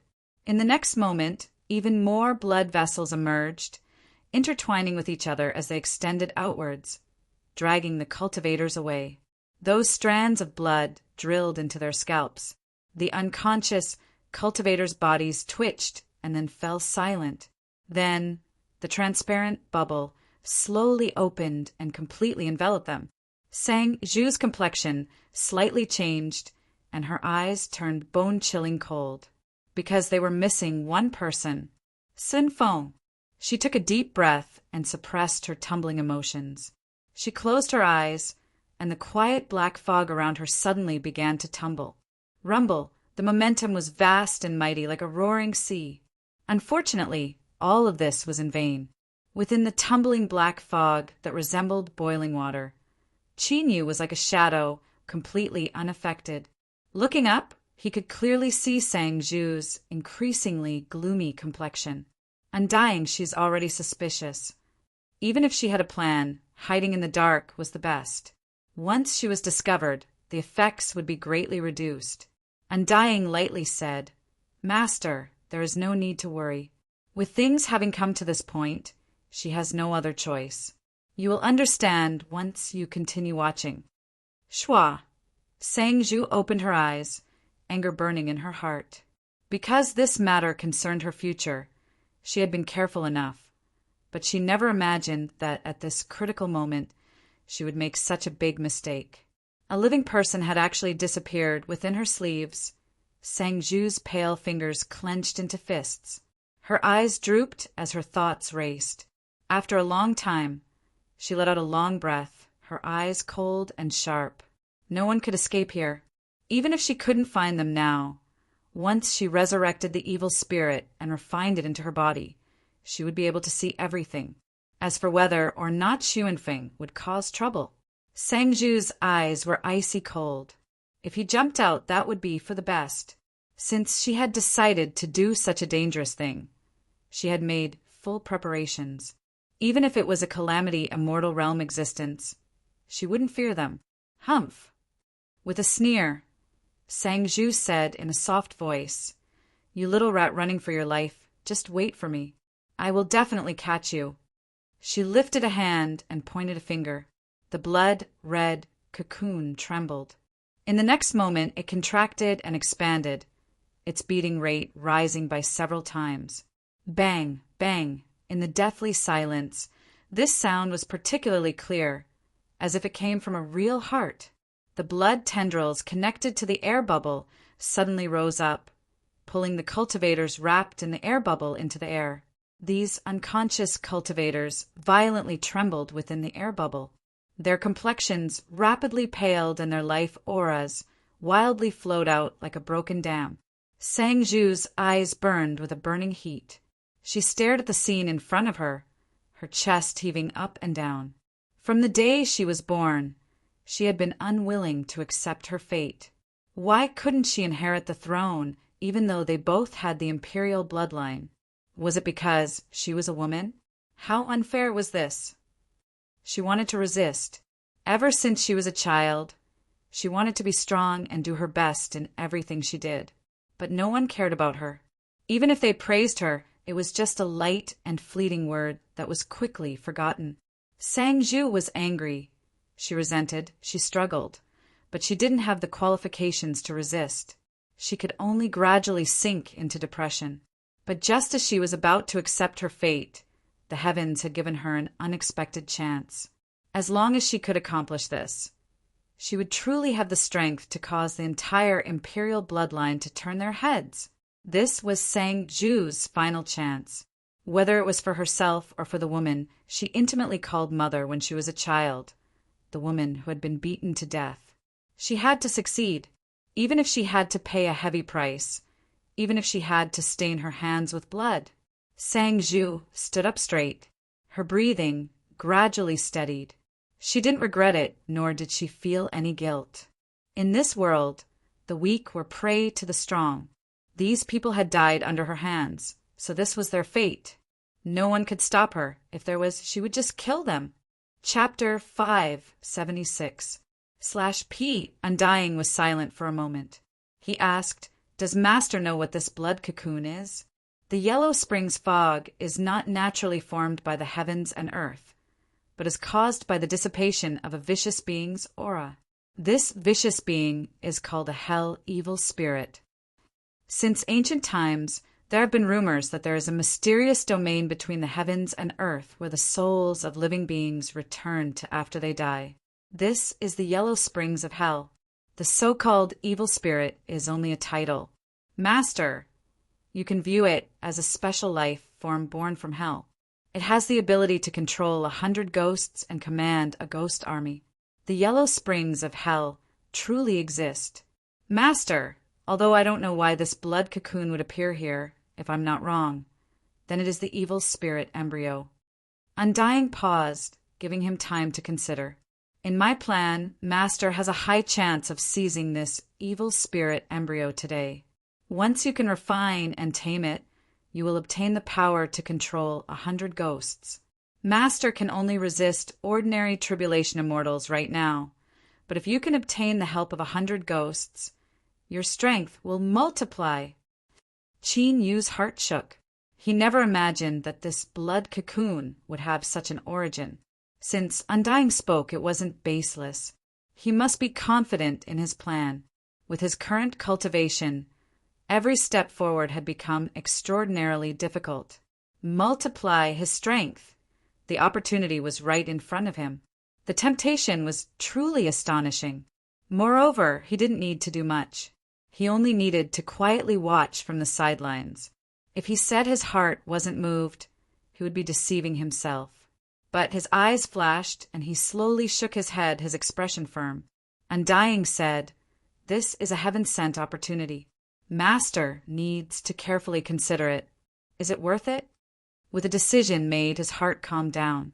Qin Yu lightly said, "In this world, there are always many things one cannot do. but one should still hold onto the most basic bottom line. If he were to stand idly by today, he would feel guilty for the rest of his life. Perhaps it really wasn't worth it, but it was precisely because of this that they could be called people. Otherwise, how would they be any different from wild beasts? Undying sighed. I hope that Master won't regret this in the future. His tone was a bit helpless, but there was also a bit of gratification hidden within. At this time, within his soul space, the cosmic sea-cross bell and the hanging purple moon, as well as the blue sun phantom in his Dantean sea, all of their energies seemed to slow down. It wasn't just Undying alone who was touched by this. Perhaps from this day onwards, the several guests within his body had established true trust with Chinyu. Between the gains and losses, it was hard to say for some time. It was just that Chinyu didn't know this yet. Undying's voice returned to tranquility. If Master wishes to save her, then the plan must change. I must make some preparations, that woman sang. Zhu should be prepared, so Master must be a bit more cautious. Chinyu nodded. After entering the sea of purgatory, he had been a bit distressed. This wasn't because he was weak, but because the sea of purgatory was far too terrifying. In terms of cultivation, someone that could fight with an early calamity immortal was absolutely at the peak of all the cultivators that entered the sea of purgatory. What's more, he had many trump cards in his hands, so he wasn't afraid of Sang Zhu. This wasn't arrogance, but rather the self-confidence he had gained after going through many trials and tribulations. Feng Yunyan felt as if she had fallen into a swamp. She was surrounded by pitch-black mud, and a terrifying pressure came from all directions. His chest felt heavy, and the bones in his body creaked. It felt as if his entire body was about to be crushed. Vaguely, she knew that she was not in the right state. She struggled to wake up, but her eyelids felt as if they weighed 1,000 pounds. No matter how hard she tried, she couldn't open them. Her body grew colder and colder. The consciousness that she was barely able to gather began to show signs of dissipating. She didn't know what was happening to her, but she instinctively felt fear. It was as if as long as she fell asleep, she would never wake up again. I can't sleep. Wake up. Hurry and wake up. She screamed in her heart, but it was useless. Her consciousness became increasingly muddled. Suddenly, a loud sound entered her ears. It was like thunder in the skies, rumbling straight into the deepest depths of her heart. The oppressive pressure around her suddenly dissipated. She subconsciously gasped for breath, and it was only then that Feng Yunyan discovered that she had woken up. Her body was sore and weak. Her joints ached, and she couldn't summon the least bit of strength. A layer of sticky film stuck to her body. Feng Yunyan moved her body and discovered that there was a strange object above her head. She reached out with difficulty and grabbed it. As she pulled, she felt an intense pain. This strange object had drilled into her body, and now it was wriggling as if it wanted to drill further into her body. She was horrified. She didn't care about the heart-wrenching pain. Feng Yunyan didn't know where she found the strength to pull that strange object down. As it fell in front of her eyes, she saw that it was a mass of blood vessels that wriggled in her hand, quickly drying up. What was going on in her memories. She had clearly been with Su Winza just now. Before she could think further, a shrill scream entered her ears. It was like an arrow piercing through her mind. Feng Yunyan's mind buzzed, and she fainted. The black fog rapidly retreated. The Yellow Springs fog that blocked off the surrounding world began to converge like a tide, submerging into the blood cocoon. It held far away, its speed faster than lightning. In the blink of an eye, it vanished from sight without giving anyone time to react. As he felt the resentment that came from that scream just now, he stiffened. In his heart, Undying was both shocked and angry. That evil spirit woke up long ago. While he was ashamed, he also rejoiced. Luckily, Chinyu had decided to save her. If he had followed his plan and waited for this evil spirit to finish growing, the consequences would have been inconceivable. Sang Zhu looked in the direction that the blood cocoon vanished, her mind blanking out for a brief moment. She had worked hard for all these years, paid a great price for this day, even sacrificed her innocence, and blocked off all paths of retreat. But in the end, this was the result. She had used a wicker basket to draw water for nothing at this moment. She truly understood the bitterness in those words. Then, from the depths of her heart, all of the anger, resentment, and despair that surged out turned icy cold. Sang Zhu looked up. She stubbornly stared at Qin Yu, who appeared after the black fog dissipated. Her voice seemed to come from the 9 nether realms. "I will draw out your soul and refine it." In her opinion, it was Qin Yu's sudden attack that had awakened the evil spirit that hadn't fully grown yet, causing all of her efforts to fail. She lifted a hand. A bell appeared in Sang Zhu's hand. It was the color of black jade, and its surface was slightly translucent. With a shake of her wrist, the bell rang out. The rapid syllables stirred up some kind of aura between the heavens and earth. Black arrows condensed in the air. Their number was like a torrential rain that flooded every inch of space. Whoosh, whoosh. As the arrows fell, they whistled through the air. Qin Yu lifted a hand and thrust forward. Layers of deep blue water light erupted, forming a vast and mighty momentum that turned into the phantom of a vast sea. Countless black arrows shot into the water light. Then, like frost beneath the blazing sun, they melted away. Although there were countless arrows and they caused violent vibrations in the sea phantom, they weren't able to break through it. Qin Yu held a hand in front of him, blocking the arrows that filled the skies. At this moment, the formidable power of the Path of Water was fully revealed. Although it hadn't reached large success in terms of defensive power, it wasn't any weaker than that of an ordinary calamity immortal. Sang Zhu clenched her teeth, her eyes becoming increasingly cold. No wonder he had dared to ruin her plans. He really did have some methods. At this time, she couldn't help but feel regret. She had already realized that Xu Yunfeng wasn't someone easy to deal with. If she had been more cautious, she might have been able to avoid today's outcome. But the more she regretted, the angrier she became. Sang Zhu opened her mouth and spat out a bead. This bead was pitch black, and as soon as it appeared, the surrounding temperature began to rapidly fall. There was naturally a reason why she knew about the evil spirit. Her innate Yin body was the greatest reason she had the confidence to refine the evil spirit. Now that the evil spirit had fled, all of her preparations had failed. The only thing she wanted to do now was to kill the Qin Yu who ruined her plans. She didn't hesitate to pay any price. This bead seemed ordinary and only possessed the ice attribute. But Sang Zhu had spent a great deal of time and effort to condense it from the cold Yin energy of the world. Hesitation flashed in her eyes before turning into determination. Sang Zhu lifted a hand and the bead loudly shattered. Pooh! A black light shot out. It was like an illusory shadow, completely unhindered. In the blink of an eye, it pierced through the deep blue water light and drilled into Qin Yu's body from between his eyebrows. But the cruel and fierce expression on her face only lasted for a breath of time before it turned to panic and fear. Because there wasn't anything wrong with Qin Yu, it was like the black light that drilled into his forehead was really just a shadow, or perhaps he himself was a black hole that could erase any heretic that invaded his body. But no matter what the true reason was, it represented an extremely terrifying strength. Sang Zhu paled, and a look of panic appeared in her vicious eyes. She turned and left. Using some unknown method, her figure suddenly split into 3, each with a similar aura as they rapidly fled in different directions. The rain of black arrows dissipated. Qin Yu drew back his hand and the water light faded away. As he looked at Sang Zhu's 3 fleeing figures, his eyes were ice cold. This woman had an extraordinary status, and her personality was ruthless and cruel. Since the 2 of them had an irreconcilable enmity, he couldn't let her go.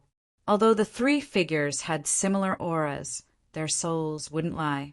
Through the cosmic sea cross bell, Qin Yu could directly lock onto her true body.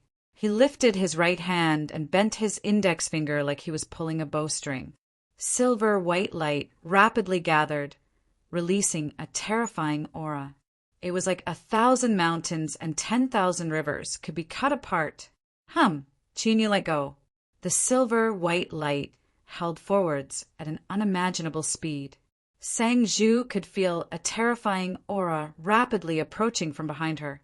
She wanted to dodge, but her heart turned cold. This was because she discovered that the strike had locked onto her aura. She couldn't avoid it. Although she was strong, the disparity between her and Qin Yu's strength was too great. The path of metal that was filled with killing intent was more than enough to kill her. Moreover, this path of metal was stimulated by a portion of the Great Tao. It directly touched upon the rules of the world, so its might was even more terrifying. Ah! Sang Zhu screamed. She crazily stimulated her protective strength, and layers of light covered her. But beneath the path of metal, all of this was like a bubble, bursting apart with a single touch. She couldn't block it at all.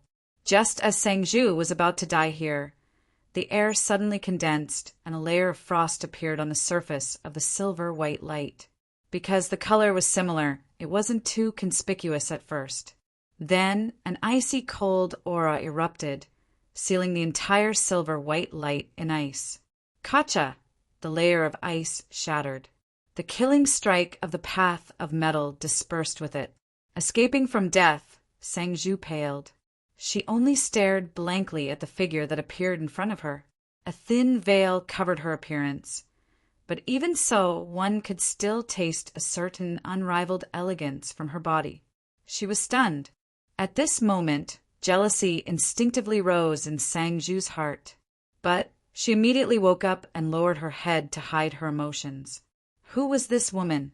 She was even more dignified than the dignified princess of an empire. Qin Yu had already recognized that the one who had intervened was the veiled female cultivator he had worked with in the city ruins. As he thought about how just as he felt guilty, she had cleanly left, Qin Yu's complexion darkened. Of course, he would never admit that his current expression was to cover up his embarrassment. Thinking about it, he really didn't know what he was doing back then. Xin Yuanin looked at the man in front of her and frowned. Her icy but pleasant voice echoed out, "It's you." Qin Yu's killing intent was boiling and his aura erupted. He naturally couldn't hide it any longer. "We meet again." Looking around from the corner of his eyes, he could see that the female cultivators that followed behind her had all disappeared. It seemed that this woman had encountered some trouble these past days. He carefully sensed her. Although it was blurry beneath her strong appearance, there seemed to be a bit of weakness hidden within. Hearing Qin Yu's calm voice, Shen Yuanin's calm heart began to ripple. She quietly revolved her cultivation method, loathing rising in her heart. I must protect this woman. Her voice became even colder, as if a single disagreement would erupt. Qin Yu frowned. Do you know what she did? Shen Yuanin coldly said, I don't know and I don't want to know. The sublime lost emotion code, left behind awe towards death. The only emotion that could be called recognition of the immortal sect. As the master of Nine Heaven Mirror Moon Palace, she couldn't allow a direct disciple of the immortal sect to die in front of her. When Sang Zhu was on the verge of death, she had hastily activated her defenses. One of them was the power of the immortal token. Otherwise, with Shen Yuanin's current condition, why would she save her? As Qin Yu heard this, his intentions of explaining disappeared. He looked deeply at her and said, As you wish. He turned and left. He wasn't blinded by lust, but this veiled female cultivator was unfathomably deep in his eyes. Her strength was tyrannical. If he insisted on killing Sang Zhu and came into conflict with her, he feared both sides would be wounded. Carrying the unconscious Feng Yunyan, Qin Yu shot into the skies and soon vanished from sight. Looking at the two people leave, ripples appeared in Shen Yuanin's heart once more. Why was this person always able to disturb her mind? Just as these questions rose in her mind, they were immediately suppressed. Sublime lost emotion code. She didn't want to waste time on trivial matters. That's right, in Shin Yuanin's eyes, the current Qin Yu was someone she could ignore. She turned and coldly said, "Who are you? Why do you have an immortal token?" Sang Zhu had already regained her composure. She respectfully bowed and said, reporting to Fairy Maiden, "I am a princess of the Qi Empire's imperial family. Although I haven't truly entered the immortal sect, I have been sheltered by the immortal sect since I was a child. When I was a year old, I was bestowed with an immortal token." As she spoke, she presented the token with both hands. Shen Yuanin swept her eyes over it. It was indeed an immortal sect immortal token. She nodded and said, "The Sea of Purgatory is a dangerous place. You should immediately withdraw, lest you die here." She turned to leave. "Fairy Maiden, please wait a moment." Sang Zhu hurriedly said. Shin Yuanin stopped, her eyes cold and indifferent. As Sang Zhu saw that she wasn't easily moved, she quickly changed tactics. She no longer dared to use weakness to gain sympathy. She respectfully said, "Fairy Maiden's great graciousness in saving my life is something that Sang Zhu will never forget. I wonder if there is anything I can do for Fairy Maiden?" She glanced around and was overjoyed to see that Shen Yuanin didn't refuse. The Qi Empire's imperial family has always respected the immortal sect. If Emperor Father and the elders of the family were to learn that Sang Zhu has received Fairy Maiden's kindness without repaying it, they would surely punish me. I ask Fairy Maiden to give me a chance to repay this debt. As she spoke, she respectfully knelt down. Shen Yuanin said, "If you are willing, then follow me for the time being and protect me while I cultivate." Qin Yu's senses weren't wrong. She had indeed been injured. But the most important reason was the backlash of her cultivation method. Shen Yuanin shouldn't have activated the sublime lost emotion code in the near future in order to avoid triggering hidden dangers. It could be seen that Qin Yu's heart lake had fluctuated twice, and he had no choice but to suppress it with his cultivation method. Thinking about it carefully, Qin Yu had to bear a considerable part of the responsibility for her current condition. Sang Zhu was overjoyed. "I will follow Fairy Maiden's instructions." She bowed and lowered her head, her voice respectful. The hellish evil spirit fled, and the Yellow Springs fog scattered. Qin Yu easily left. He flew for 2 hours before stopping.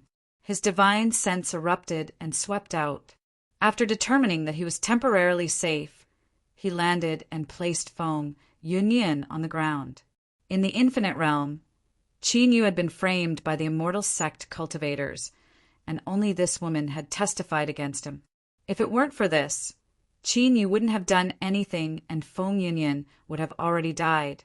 Of course, reality proved that sticking to one's bottom line was always rewarded with good fortune. Qin Yu saving her was the same as indirectly saving himself. Otherwise, that hellish evil spirit that was pretending to be sleeping wouldn't be easy to deal with. As he hurried along, he had already examined her. Now he placed a hand between her eyebrows and carefully sensed her for several breaths of time. Qin Yu revealed a relaxed expression. Although she was a bit weak, her condition was stable. She would recover after some time. However, this was the Sea of Purgatory. There was no such thing as an absolutely safe environment. With Feng Yunyun's current condition, she would soon die without protection. But Qin Yu wanted to hunt down the water demon, so it was impossible for him to bring her with him. This was a problem. He shook his head. He took out several recovery pills and fed them to Feng Yunyin. Then he closed his eyes and began to meditate. He would wait until she woke up before discussing this matter. 2 cultivators flew at a low altitude. One of them suddenly stopped and turned to look at the ground, a look of surprise on his face.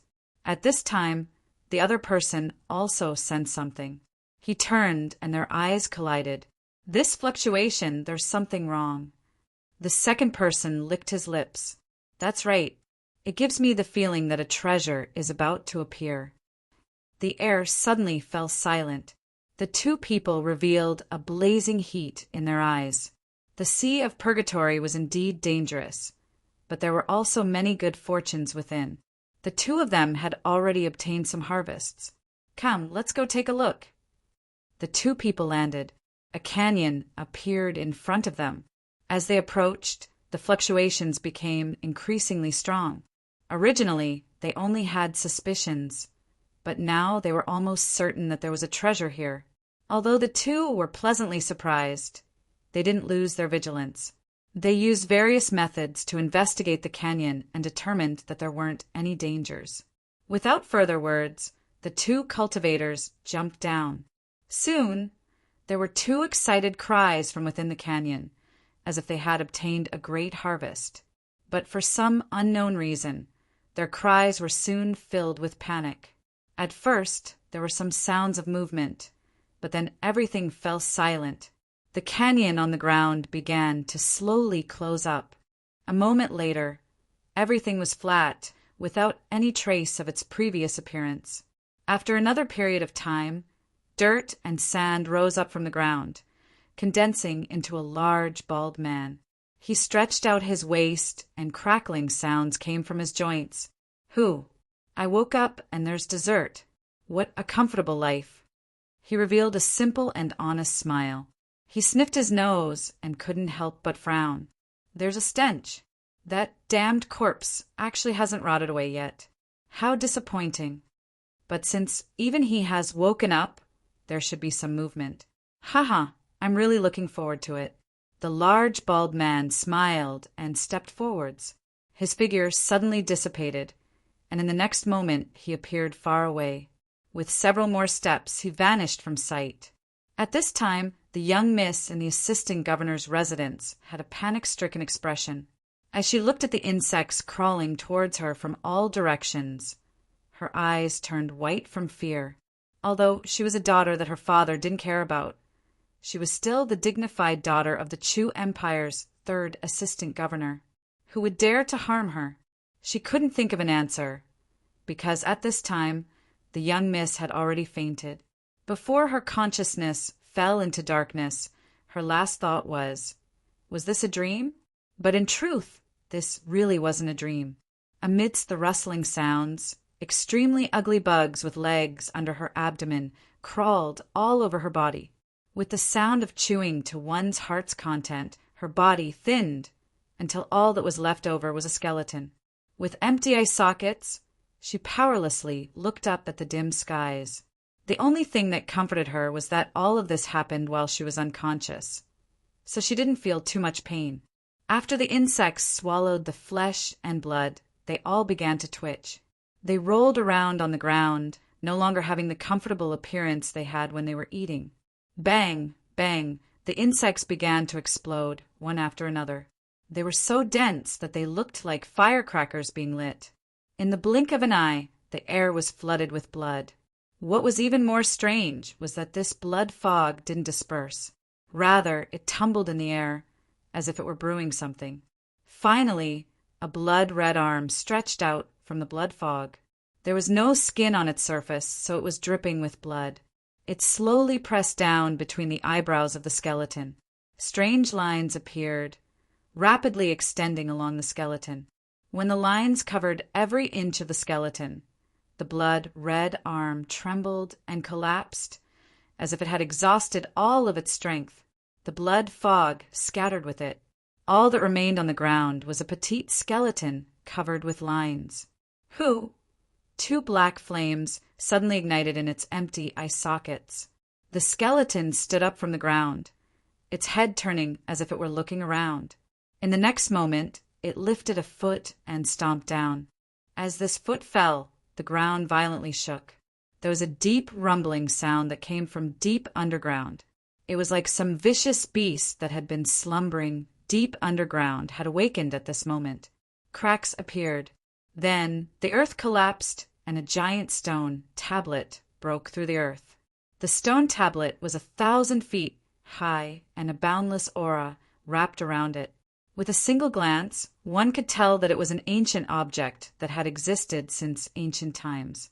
The words carved on the front were different from what they were now, it was unknown what they meant. On the back was a giant beast that was shaped like a snake.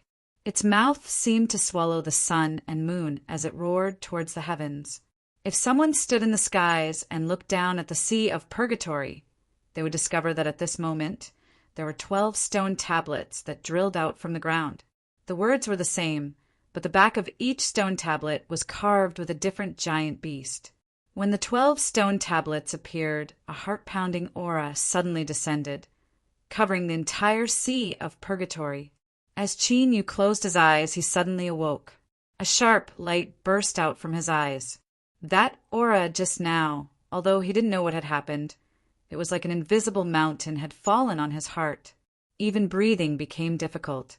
At the peak of the snake-like stone tablet, the skeleton held its hands behind its back. Black flames surged in its eye sockets, as if it were waiting for something.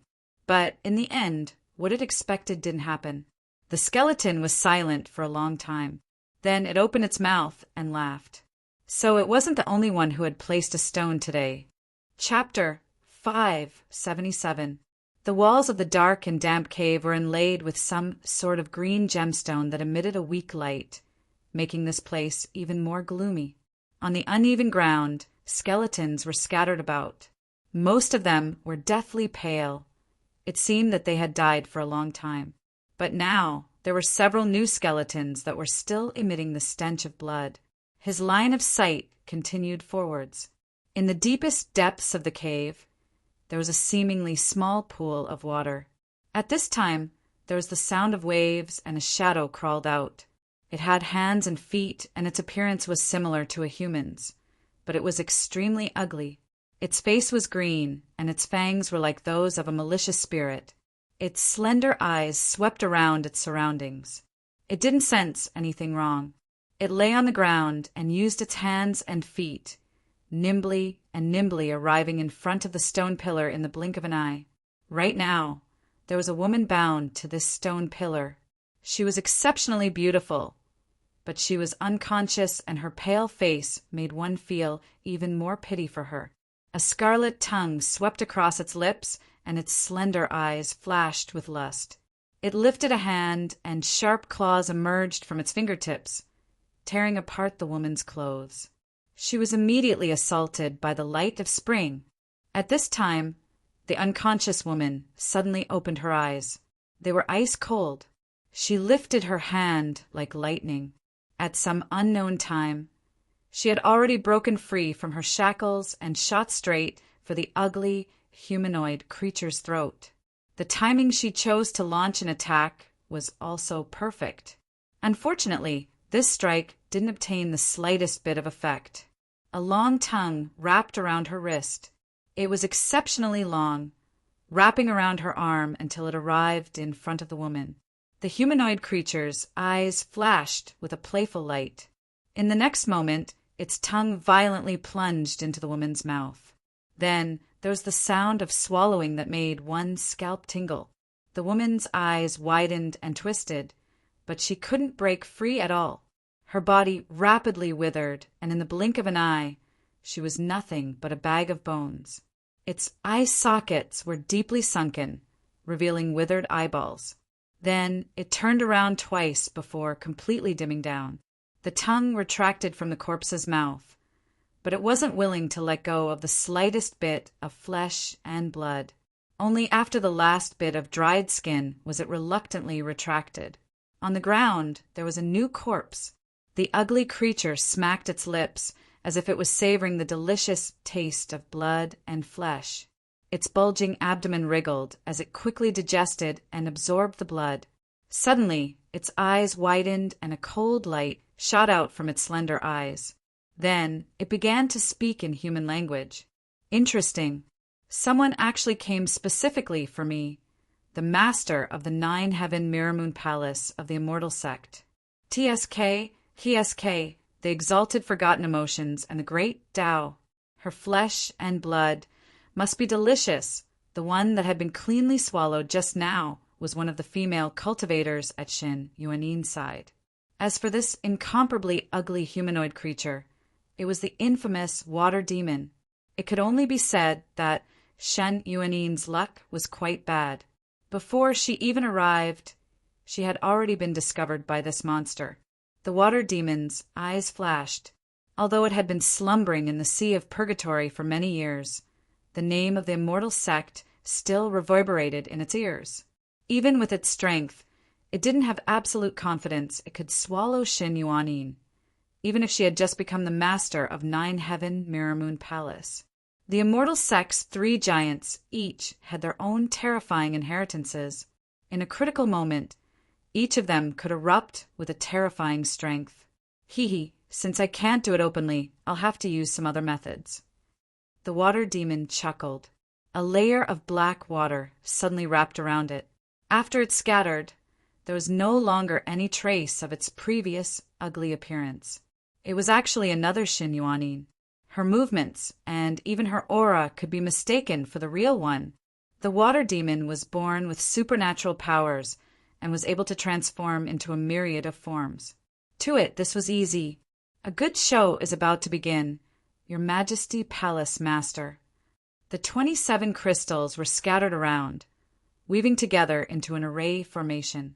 They temporarily sealed off the space so that it wasn't known to the outside world. Unless one stepped into the array formation, they wouldn't be able to sense anything even if they approached. Shen Yuanin sat down cross-legged. Her face was cold and beautiful, and her aura was like that of a goddess. No one dared to blaspheme her. Not too far away, Sang Zhu's eyes occasionally fell on her, revealing a deeply concealed burning heat. She didn't know the identity of this female immortal sect cultivator, but there was one thing she was sure of. Within this woman's body there was a pure aura. It was bone-chilling, yet noble, like a halo of divinity. If she could take this aura for herself, she could definitely help her Yin body evolve. Once she obtained an extreme Yin body, even if she lost the hellish evil spirit, she could still obtain the qualifications to fight against her destiny. It was because of this that Sang Zhu had schemed to stay by Shen Yuanin's side. She had been waiting for an opportunity, but Shen Yuanin's aura was far too terrifying. Moreover, her spiritual sense was terrifyingly strong. In these past days, Sang Zhu hadn't been able to find an opportunity. She looked at Shen Yuanin again and forcefully suppressed the greed in her heart. She closed her eyes and told herself that she had to be patient, because there was only one chance. On a rocky hillside, a figure flew over at a low altitude. He landed on a stone and carefully sensed the extremely rich, ice-cold aura in the air. He smiled. That's right, it was this strength. He wasn't too far from the water demon's lair. This figure was Qin Yu. On the day that he had saved Feng Yunyan, this woman had woken up half a day later. Although she thanked Qin Yu over and over again, her eyes were still guarded against him. After being saved by a stranger for no reason, it was normal for her to have such a reaction. Qin Yu was well aware that the reason was because he was hiding his identity, so he didn't care. After asking, Feng Yunyan said that she had a treasure on her that could isolate her aura and form a small space that she could use to recuperate. Qin Yu watched as she activated the treasure and carefully sensed that as long as his luck wasn't too bad, there shouldn't be any problems. Then he bid his farewells. Time was tight to begin with, and it was impossible for him to bring Feng Yunyan along with him. This result couldn't be any better.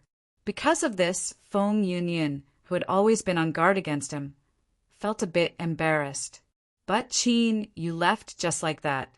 Looking at his fading back, Feng Yunyan didn't even have time to apologize.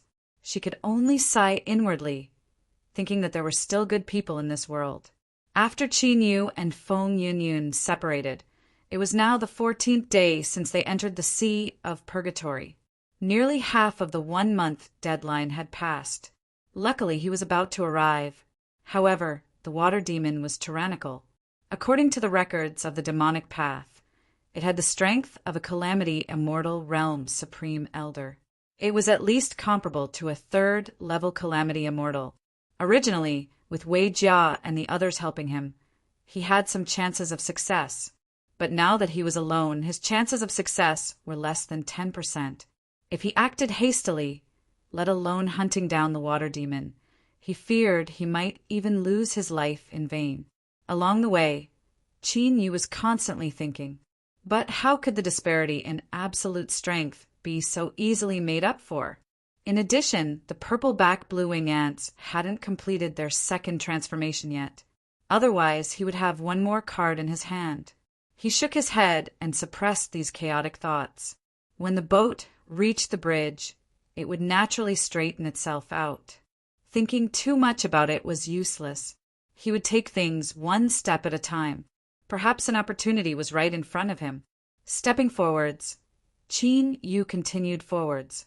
But before he could find a way to hunt down the water demon, he first encountered a group of vengeful cultivators. "Fellow Taoist, please wait a moment." Several people stopped in the distance. One of them flew over and swept his eyes over Qin Yu. Seeing that he was hiding his aura, he didn't dare to be rude. To be able to rush deep into the sea of purgatory by himself, one didn't need to be a genius to know that this wasn't an ordinary person. Qin Yu asked, "What is it?" Although these people didn't show any signs of danger, he still didn't dare to underestimate them. The cultivator cupped his hands together. "May I ask, fellow Taoist, have you encountered this woman here?" As he spoke, he took out a jade slip. As he poured magic power into it, the jade slip emitted a bright light that projected the figure of a woman. Qin Yu's heart shook, and he almost revealed a strange expression. Luckily, his mind was strong enough. He maintained his composure and said, "I haven't seen her." The cultivator revealed a disappointed expression, but didn't say anything. He cupped his hands together and left. Qin Yu furrowed his eyebrows. Although the projection wasn't too clear, that cold aura and indifferent eyes left a deep impression on him. Just what trouble had that woman provoked? But thinking about it, with her icy cold appearance, even if she was beautiful, it would only take a moment for her to form a grudge. But after that, Qin Yu encountered two more groups of cultivators, both of them looking for Xin Yuanin. This time he was truly curious. He looked for a reason to ask a few questions. Although the other party's words were vague, he still understood the approximate reason. His complexion became strange. It turned out that these people were seeking revenge because their loved ones and friends had perished under Xin Yuanin's hands. And the reason they died was because they had been plucked to death. The so-called plucking was one of the yin and yang dual cultivation methods. In the cultivation world, it wasn't considered a shameful cultivation method. When one's Tao companion cultivated together, they would usually practice it once or twice. Plucking was one of the pleasures of the boudoir, but it could also promote the cultivation of both parties. There were many benefits to it. But in dual cultivation, there were also some extremely ruthless methods. Through the intercourse of yin and yang, one could plunder another's cultivation and life force in order to increase their strength. Killing someone was one of the cruelest methods. Although he had only seen her twice and the results weren't pleasant, after learning the truth, Qin Yu's first thought was that it was impossible. That woman's cold and indifferent demeanor wasn't an act at all. If it was said that she killed people in a fit of rage, he could accept it. But to say that she had done something improper to harm others, Qin Yu didn't believe it from the bottom of his heart. But these three groups of cultivators had all held jade slips that clearly contained Xin Yuanin. Even if they wanted to pluck her, there was no need for them to do it here. Moreover, they wouldn't do it in such an unscrupulous manner, right? This couldn't be explained at all. Qin Yu's lips twitched. He felt that there was something wrong with his brain. Why was he meddling in other people's business? Whether that woman was good or bad, whether she was seeking death or being wrongly accused, he would let her do as she pleased. In any case, they had only met by chance, and there wasn't the slightest bit of friendship between them. However, for so many people to come to seek revenge was actually good news for Qin Yu. With just himself, it was nearly impossible for him to hunt down the water demon. Borrowing the strength of others was the best choice. And this place just happened to be not too far from the water demon's lair. Qin Yu's eyes flashed. His thoughts raced as he tried to think of a method to draw everyone out. Although it would be nice to be the fisherman that reaps the benefits, it wasn't a simple matter. Shin Yuanin stopped. She took out a jade plate and probed it with her divine sense. After several breaths of time, she put it away. That's right, the water demon's lair was nearby. She turned and lightly said, "Sangju, you can leave." What followed was a bitter battle. Even she didn't have absolute confidence she could win. Sangju was anxious, but she didn't reveal any of it on her face. She only said, "I still haven't repaid you at all. I ask that fairy maiden allow me to stay a little longer." Shin Yuanin was expressionless. "I don't want to say the same words a second time." Sangju clenched her teeth so hard that they nearly broke. But after spending some time together, she understood Shin Yuanin's temperament. Since she said something like this, there was no turning back. If she said anything more, it would be even worse. She squeezed out a smile and bowed. "If that's the case, then fairy maiden, take care." Shin Yuanin turned to leave. But at this time, two cultivators flew towards her. One was a man and one was a woman, their auras tyrannical. "You slut, it's you!" The man was startled for a moment before he roared out in anger. His eyes were cruel to the extreme. "Give me back my son's life!" As he spoke, he attacked. Brilliant sword light instantly pierced through the vast skies, a wild killing intent shaking the heavens and earth. Shin Yuanin frowned. She lifted a hand and thrust forwards, instantly freezing the sword light. "Who are you?" The female cultivator across from her screamed, "I am the one who will take your life." She lifted a hand and slapped between her eyebrows. The space between her eyebrows split open and a blood-red light flashed, turning into a sword. Shin Yuanin's eyes were icy cold. After reaching large success of the sublime lost emotion code, she killed as she pleased. She no longer had any compassion for the myriad beings in the world. This man and woman's heavy attacks had aroused her killing intent. She no longer held back. "Pa!" The frozen sword light shattered into countless pieces. The man stuffily coughed, and blood flowed out from the corners of his lips. His eyes were filled with shock. "Little sister, be careful!" But this warning was too late.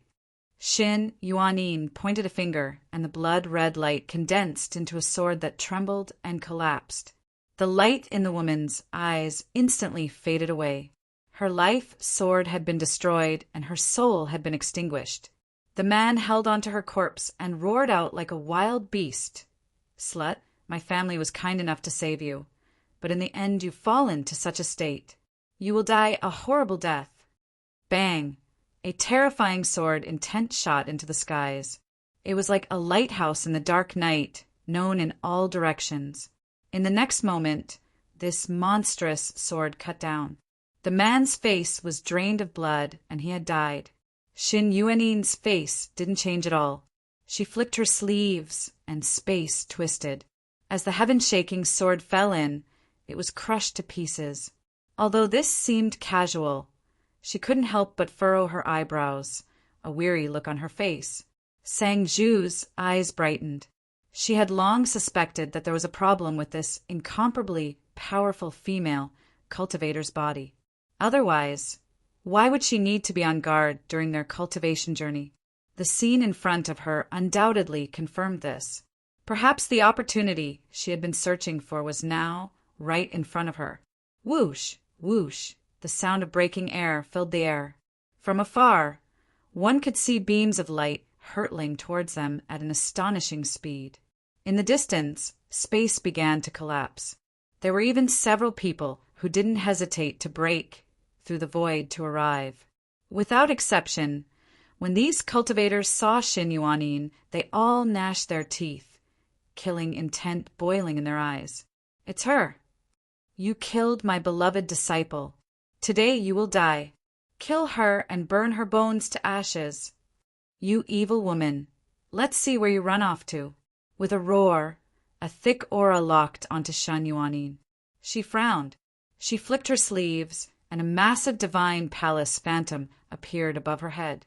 An icy cold and dignified voice, stimulated by her powerful cultivation, spread out in all directions. I am a direct disciple of the immortal sect. Who are you that you dare to surround me? Killing intent billowed around everyone. As they heard this, their complexions changed. Immortal sect, to be able to summon the projection of an immortal palace. There was no doubt that she was a direct disciple. Moreover, she was one of the highest existences, one with an incomparably honored status. The demonic path was famous for protecting their own, and the immortal sect's ability to hold grudges was also well known. If they killed this woman, there would surely be trouble for them. Seeing that she had awed them, Shin Yuanin continued to say, I do not know any of you. There must be some misunderstanding here. A female cultivator screamed, Misunderstanding? Even if you turned to ashes, I would still recognize you. Her eyes swept around. So what if you are a direct disciple of the immortal sect? A life for a life is the highest principle of the heavenly Tao. You might be afraid of me, but I'm not. At worst, I'll just die. Shin Yuanin frowned. Who are you? At this point, you still dare to quibble. Do you think all of us have admitted our wrongs? The female cultivator's voice was shrill and shrill. Open your eyes wide and look carefully. Is this woman in front of you your enemy? There's no mistake, it's her. Appearances can be changed, but aura cannot be wrong. Even if you are someone from the immortal sect, you cannot be forgiven for doing such a cruel and unforgivable thing. It's her, it's her. Shin Yuanin coldly said, During this period of time, I have been together with this woman. I haven't taken a single step away from her. Shua! Countless eyes gathered on Sangju. The crowd cried out, Your Highness Sangju! They actually recognized her. In the Qi Empire's diplomatic mission, there was a prince and a princess. They had both entered the Sea of Purgatory, and as soon as everyone heard their names, they were able to recognize them. If they could obtain the testimony of a princess, then even if it couldn't completely wash away the suspicions of Shin Yuanin, it would at least calm everyone down. But at this time, Sangju's mind was spinning with another thought. With Shin Yuanin's temperament, she was as cold as an ice statue. Unless she had no other choice, she would never explain herself. Now that she had said so much, the only explanation she could think of was that with her current condition, she wouldn't be able to withstand a great battle. Her thoughts raced. After several breaths of time, Sangju made her decision. Now was the best chance. She absolutely could not miss it. With her mind set, Sangju didn't hesitate any longer. She looked up, a look of panic on her face. Everyone save me.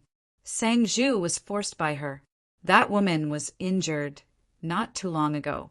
If I wait for her to recover, both you and I will die here. Her words were vague and unclear, but at this time it was enough. Shin Yuanin paused for a moment. Her eyes were ice cold as she looked at Sangju. In the eyes of others, this was the anger of someone who had been exposed. What else do you have to say, you slut? Kill her. The law doesn't punish too many people. So what if it's the immortal sect? As long as no one speaks of her, how can the immortal sect know that she died under our hands? Sangju's words became the final straw that broke everyone's hearts. Of course, the other reason was that what someone said before was correct. Everyone present had been contaminated by this karma. Only an idiot would speak of it. The Sea of Purgatory had suffered countless casualties this time. The death of an immortal sect direct disciple wasn't remarkable at all. Killing her wouldn't be too troublesome. Shin Yuanin could clearly feel the killing intent in everyone's hearts. She lifted a hand and pointed behind her. Sangju's heart chilled. She hid behind someone, and in the next moment, the cultivator in front of her was covered in ice. Kacha! Kacha! Cracks appeared, and the cultivator broke into countless pieces. His corpse fell to the ground. This scene left Sangju deathly pale. If she hadn't been prepared, the one to die would have been her. Attack! Kill! Shin Yuanin killed everyone, setting off the prelude to a great battle. Cultivators all attacked with hate in their hearts. To be able to rush into the sea of Purgatory's forbidden land, whether it was alone or together, their strength couldn't be underestimated. Now that they attacked together, the light of supernatural powers flooded the world. The dazzling light was an extremely terrifying destructive strength. But at this moment, Shen Yuanin erupted with a strength that surpassed all imaginations. She lifted her hands, and the phantom of the immortal palace above her spread out, protecting her within. All of the supernatural powers fell into the immortal palace phantom. Their strength rapidly weakened until they vanished from sight. This scene caused everyone's pupils to shrink.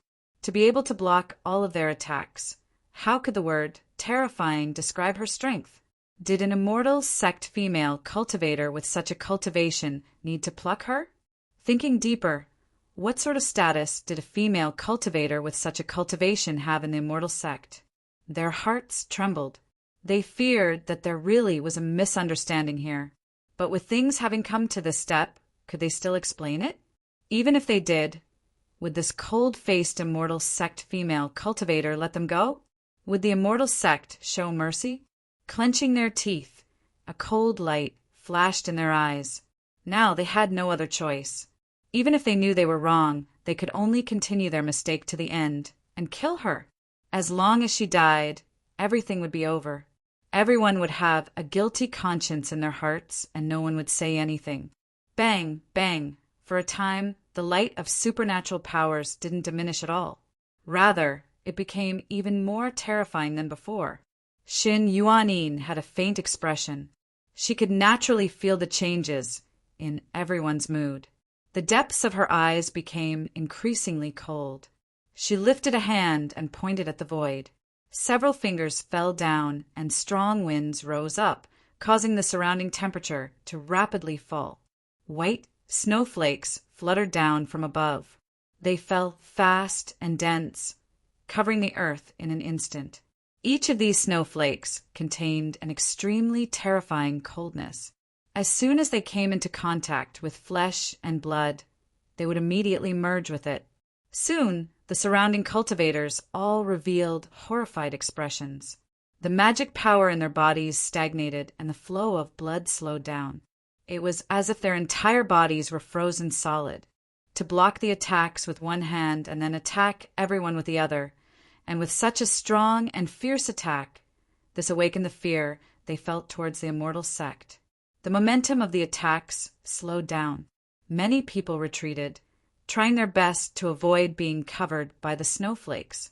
At this time, a figure broke through the snow and appeared outside the immortal palace phantom. This was a handsome youth. He had a graceful bearing, and a cold light surged in his starry eyes. He lifted a hand and punched out. Bang! A wild strength was gathered into this fist. The immortal palace phantom caved in and began to twist. The majestic palaces were twisted apart, causing chaos and chaos to descend. The youth was forced back by the formidable strength. Every step he took shattered space. His complexion paled, and he finally spat out a mouthful of blood. But as he spat out blood, Shin Yuanin frowned. She revealed a pained expression, and her eyes darkened. The immortal palace phantom collapsed. The youth stopped. His eyes were as cold as lightning. Everyone, if you don't attack now, when will you? Everyone that had just retreated had a vicious light in their eyes once more. While she was sick, they would take her life. Shin Yuanin took a deep breath. Faint traces of white light broke out from her body, making her seem incomparably pure and holy, as if she were about to ascend to immortality. In the next moment, this white light wrapped around her. She was like a meteor that cut through the horizon. All that blocked her was crushed to pieces. Her speed was inconceivably fast as she vanished from sight. She escaped. Everyone stopped, their complexions distressed. The youth formed hand seals and shot out several blood balls. I have already placed a mark on her body. With these blood balls, I can sense her position. We must eliminate all evil. We cannot allow this woman to escape and continue harming the world." These words were filled with righteousness. Everyone was overjoyed. They expressed their thanks and took the blood beads, howling away based on their senses. They could not allow this immortal sect female cultivator to live. Otherwise they would all die. They were clearly seeking revenge and standing on the side of righteousness. But things had actually progressed to such a degree. It wasn't that no one regretted their actions, but that it was already too late. They had to kill her. Sang Zhu forcefully suppressed her shock. "Brother 17. The youth turned around. His eyes flashed and he smiled. So Royal Sister was also here. Now isn't the time to speak. You and I should also follow. We must kill this woman." As he spoke, a cold chill filled the air. Sang Zhu respectfully nodded. I will follow Brother 17's orders." The two of them held away. Sang Zhu fell behind. As she looked at the youth's back, her eyes were cloudy and uncertain. She never knew that the usually low-key and patient old 17 would actually possess such formidable strength. It really wasn't a lie that the Emperor races were filled with crouching tigers and hidden dragons. Qin Yu frowned, his complexion a bit ill. According to the demon envoy's instructions, he should have been able to lock onto the water gloom's aura. But now, after using the secret art, his senses were blurred and blurred. Could it be that the changes in the Sea of Purgatory had affected the effect of the secret art? If so, then things would become troublesome. Although he had drawn out the approximate range of the water gloom's location, this range covered at least 1,000 miles. If he wanted to slowly search through this area, it would take a great deal of time. He simply couldn't afford to delay. Thinking of this, Qin Yu's eyes became increasingly gloomy. At this time, there was the sound of breaking air in his ears. His heart chilled, and he looked up to see a mass of white light howling towards him. Its speed was astonishing, and the aura it emitted was swift and fierce. However, as he saw this white light fly over his head and not stop or reveal any ill intent, Qin Yu relaxed a little. He didn't want to meddle in the current situation, so he turned to leave. But suddenly, the white light that flew over his head collapsed and dissipated, revealing the unconscious figure of a woman that fell from the air. It was her. Her face was deathly pale, and her aura was weak to the extreme. At this moment, Qin Yu didn't know why, but he suddenly felt a sour feeling in his heart. By the time he reacted, he had already flown over. He revealed a hesitant look in his eyes, but in the end he caught Xin Yuanin by the waist and landed on the ground. She was unconscious and her appearance was still cold and distant, but she lacked the aura that pushed people away from her for 1,000 miles. She weakly leaned against Qin Yu's chest, looking frail and weak. Qin Yu bitterly smiled. The two of them couldn't be considered enemies, but they definitely weren't friends either. Thinking back to the unpleasant encounter they had before, it was already benevolent of him not to hit her while she was down. But if he saved her, would that cause trouble for himself? Reason told Qin Yu that he shouldn't meddle in this matter, but after a long period of silence, he didn't let go. Damn, he really was crazy. In the past, he never discovered that he had the potential to be obsessed with women. Or was it because he never had a chance to put it into practice? Perhaps teasing himself was a way to comfort himself. He didn't know if it would work on others, but at the very least, Qin Yu felt a little better. He looked down at Xin Yuanin and shook his head. Then his figure flashed, and he rapidly flew away. Although he didn't know who was chasing her, he didn't need to be an idiot to know that someone that could force such a powerful woman to such a degree was absolutely terrifying. Of course, it was best to leave as soon as possible. Saving her was already stupid enough. If he were to throw himself into danger because of this, then he really would become a joke. Shwa, shwa,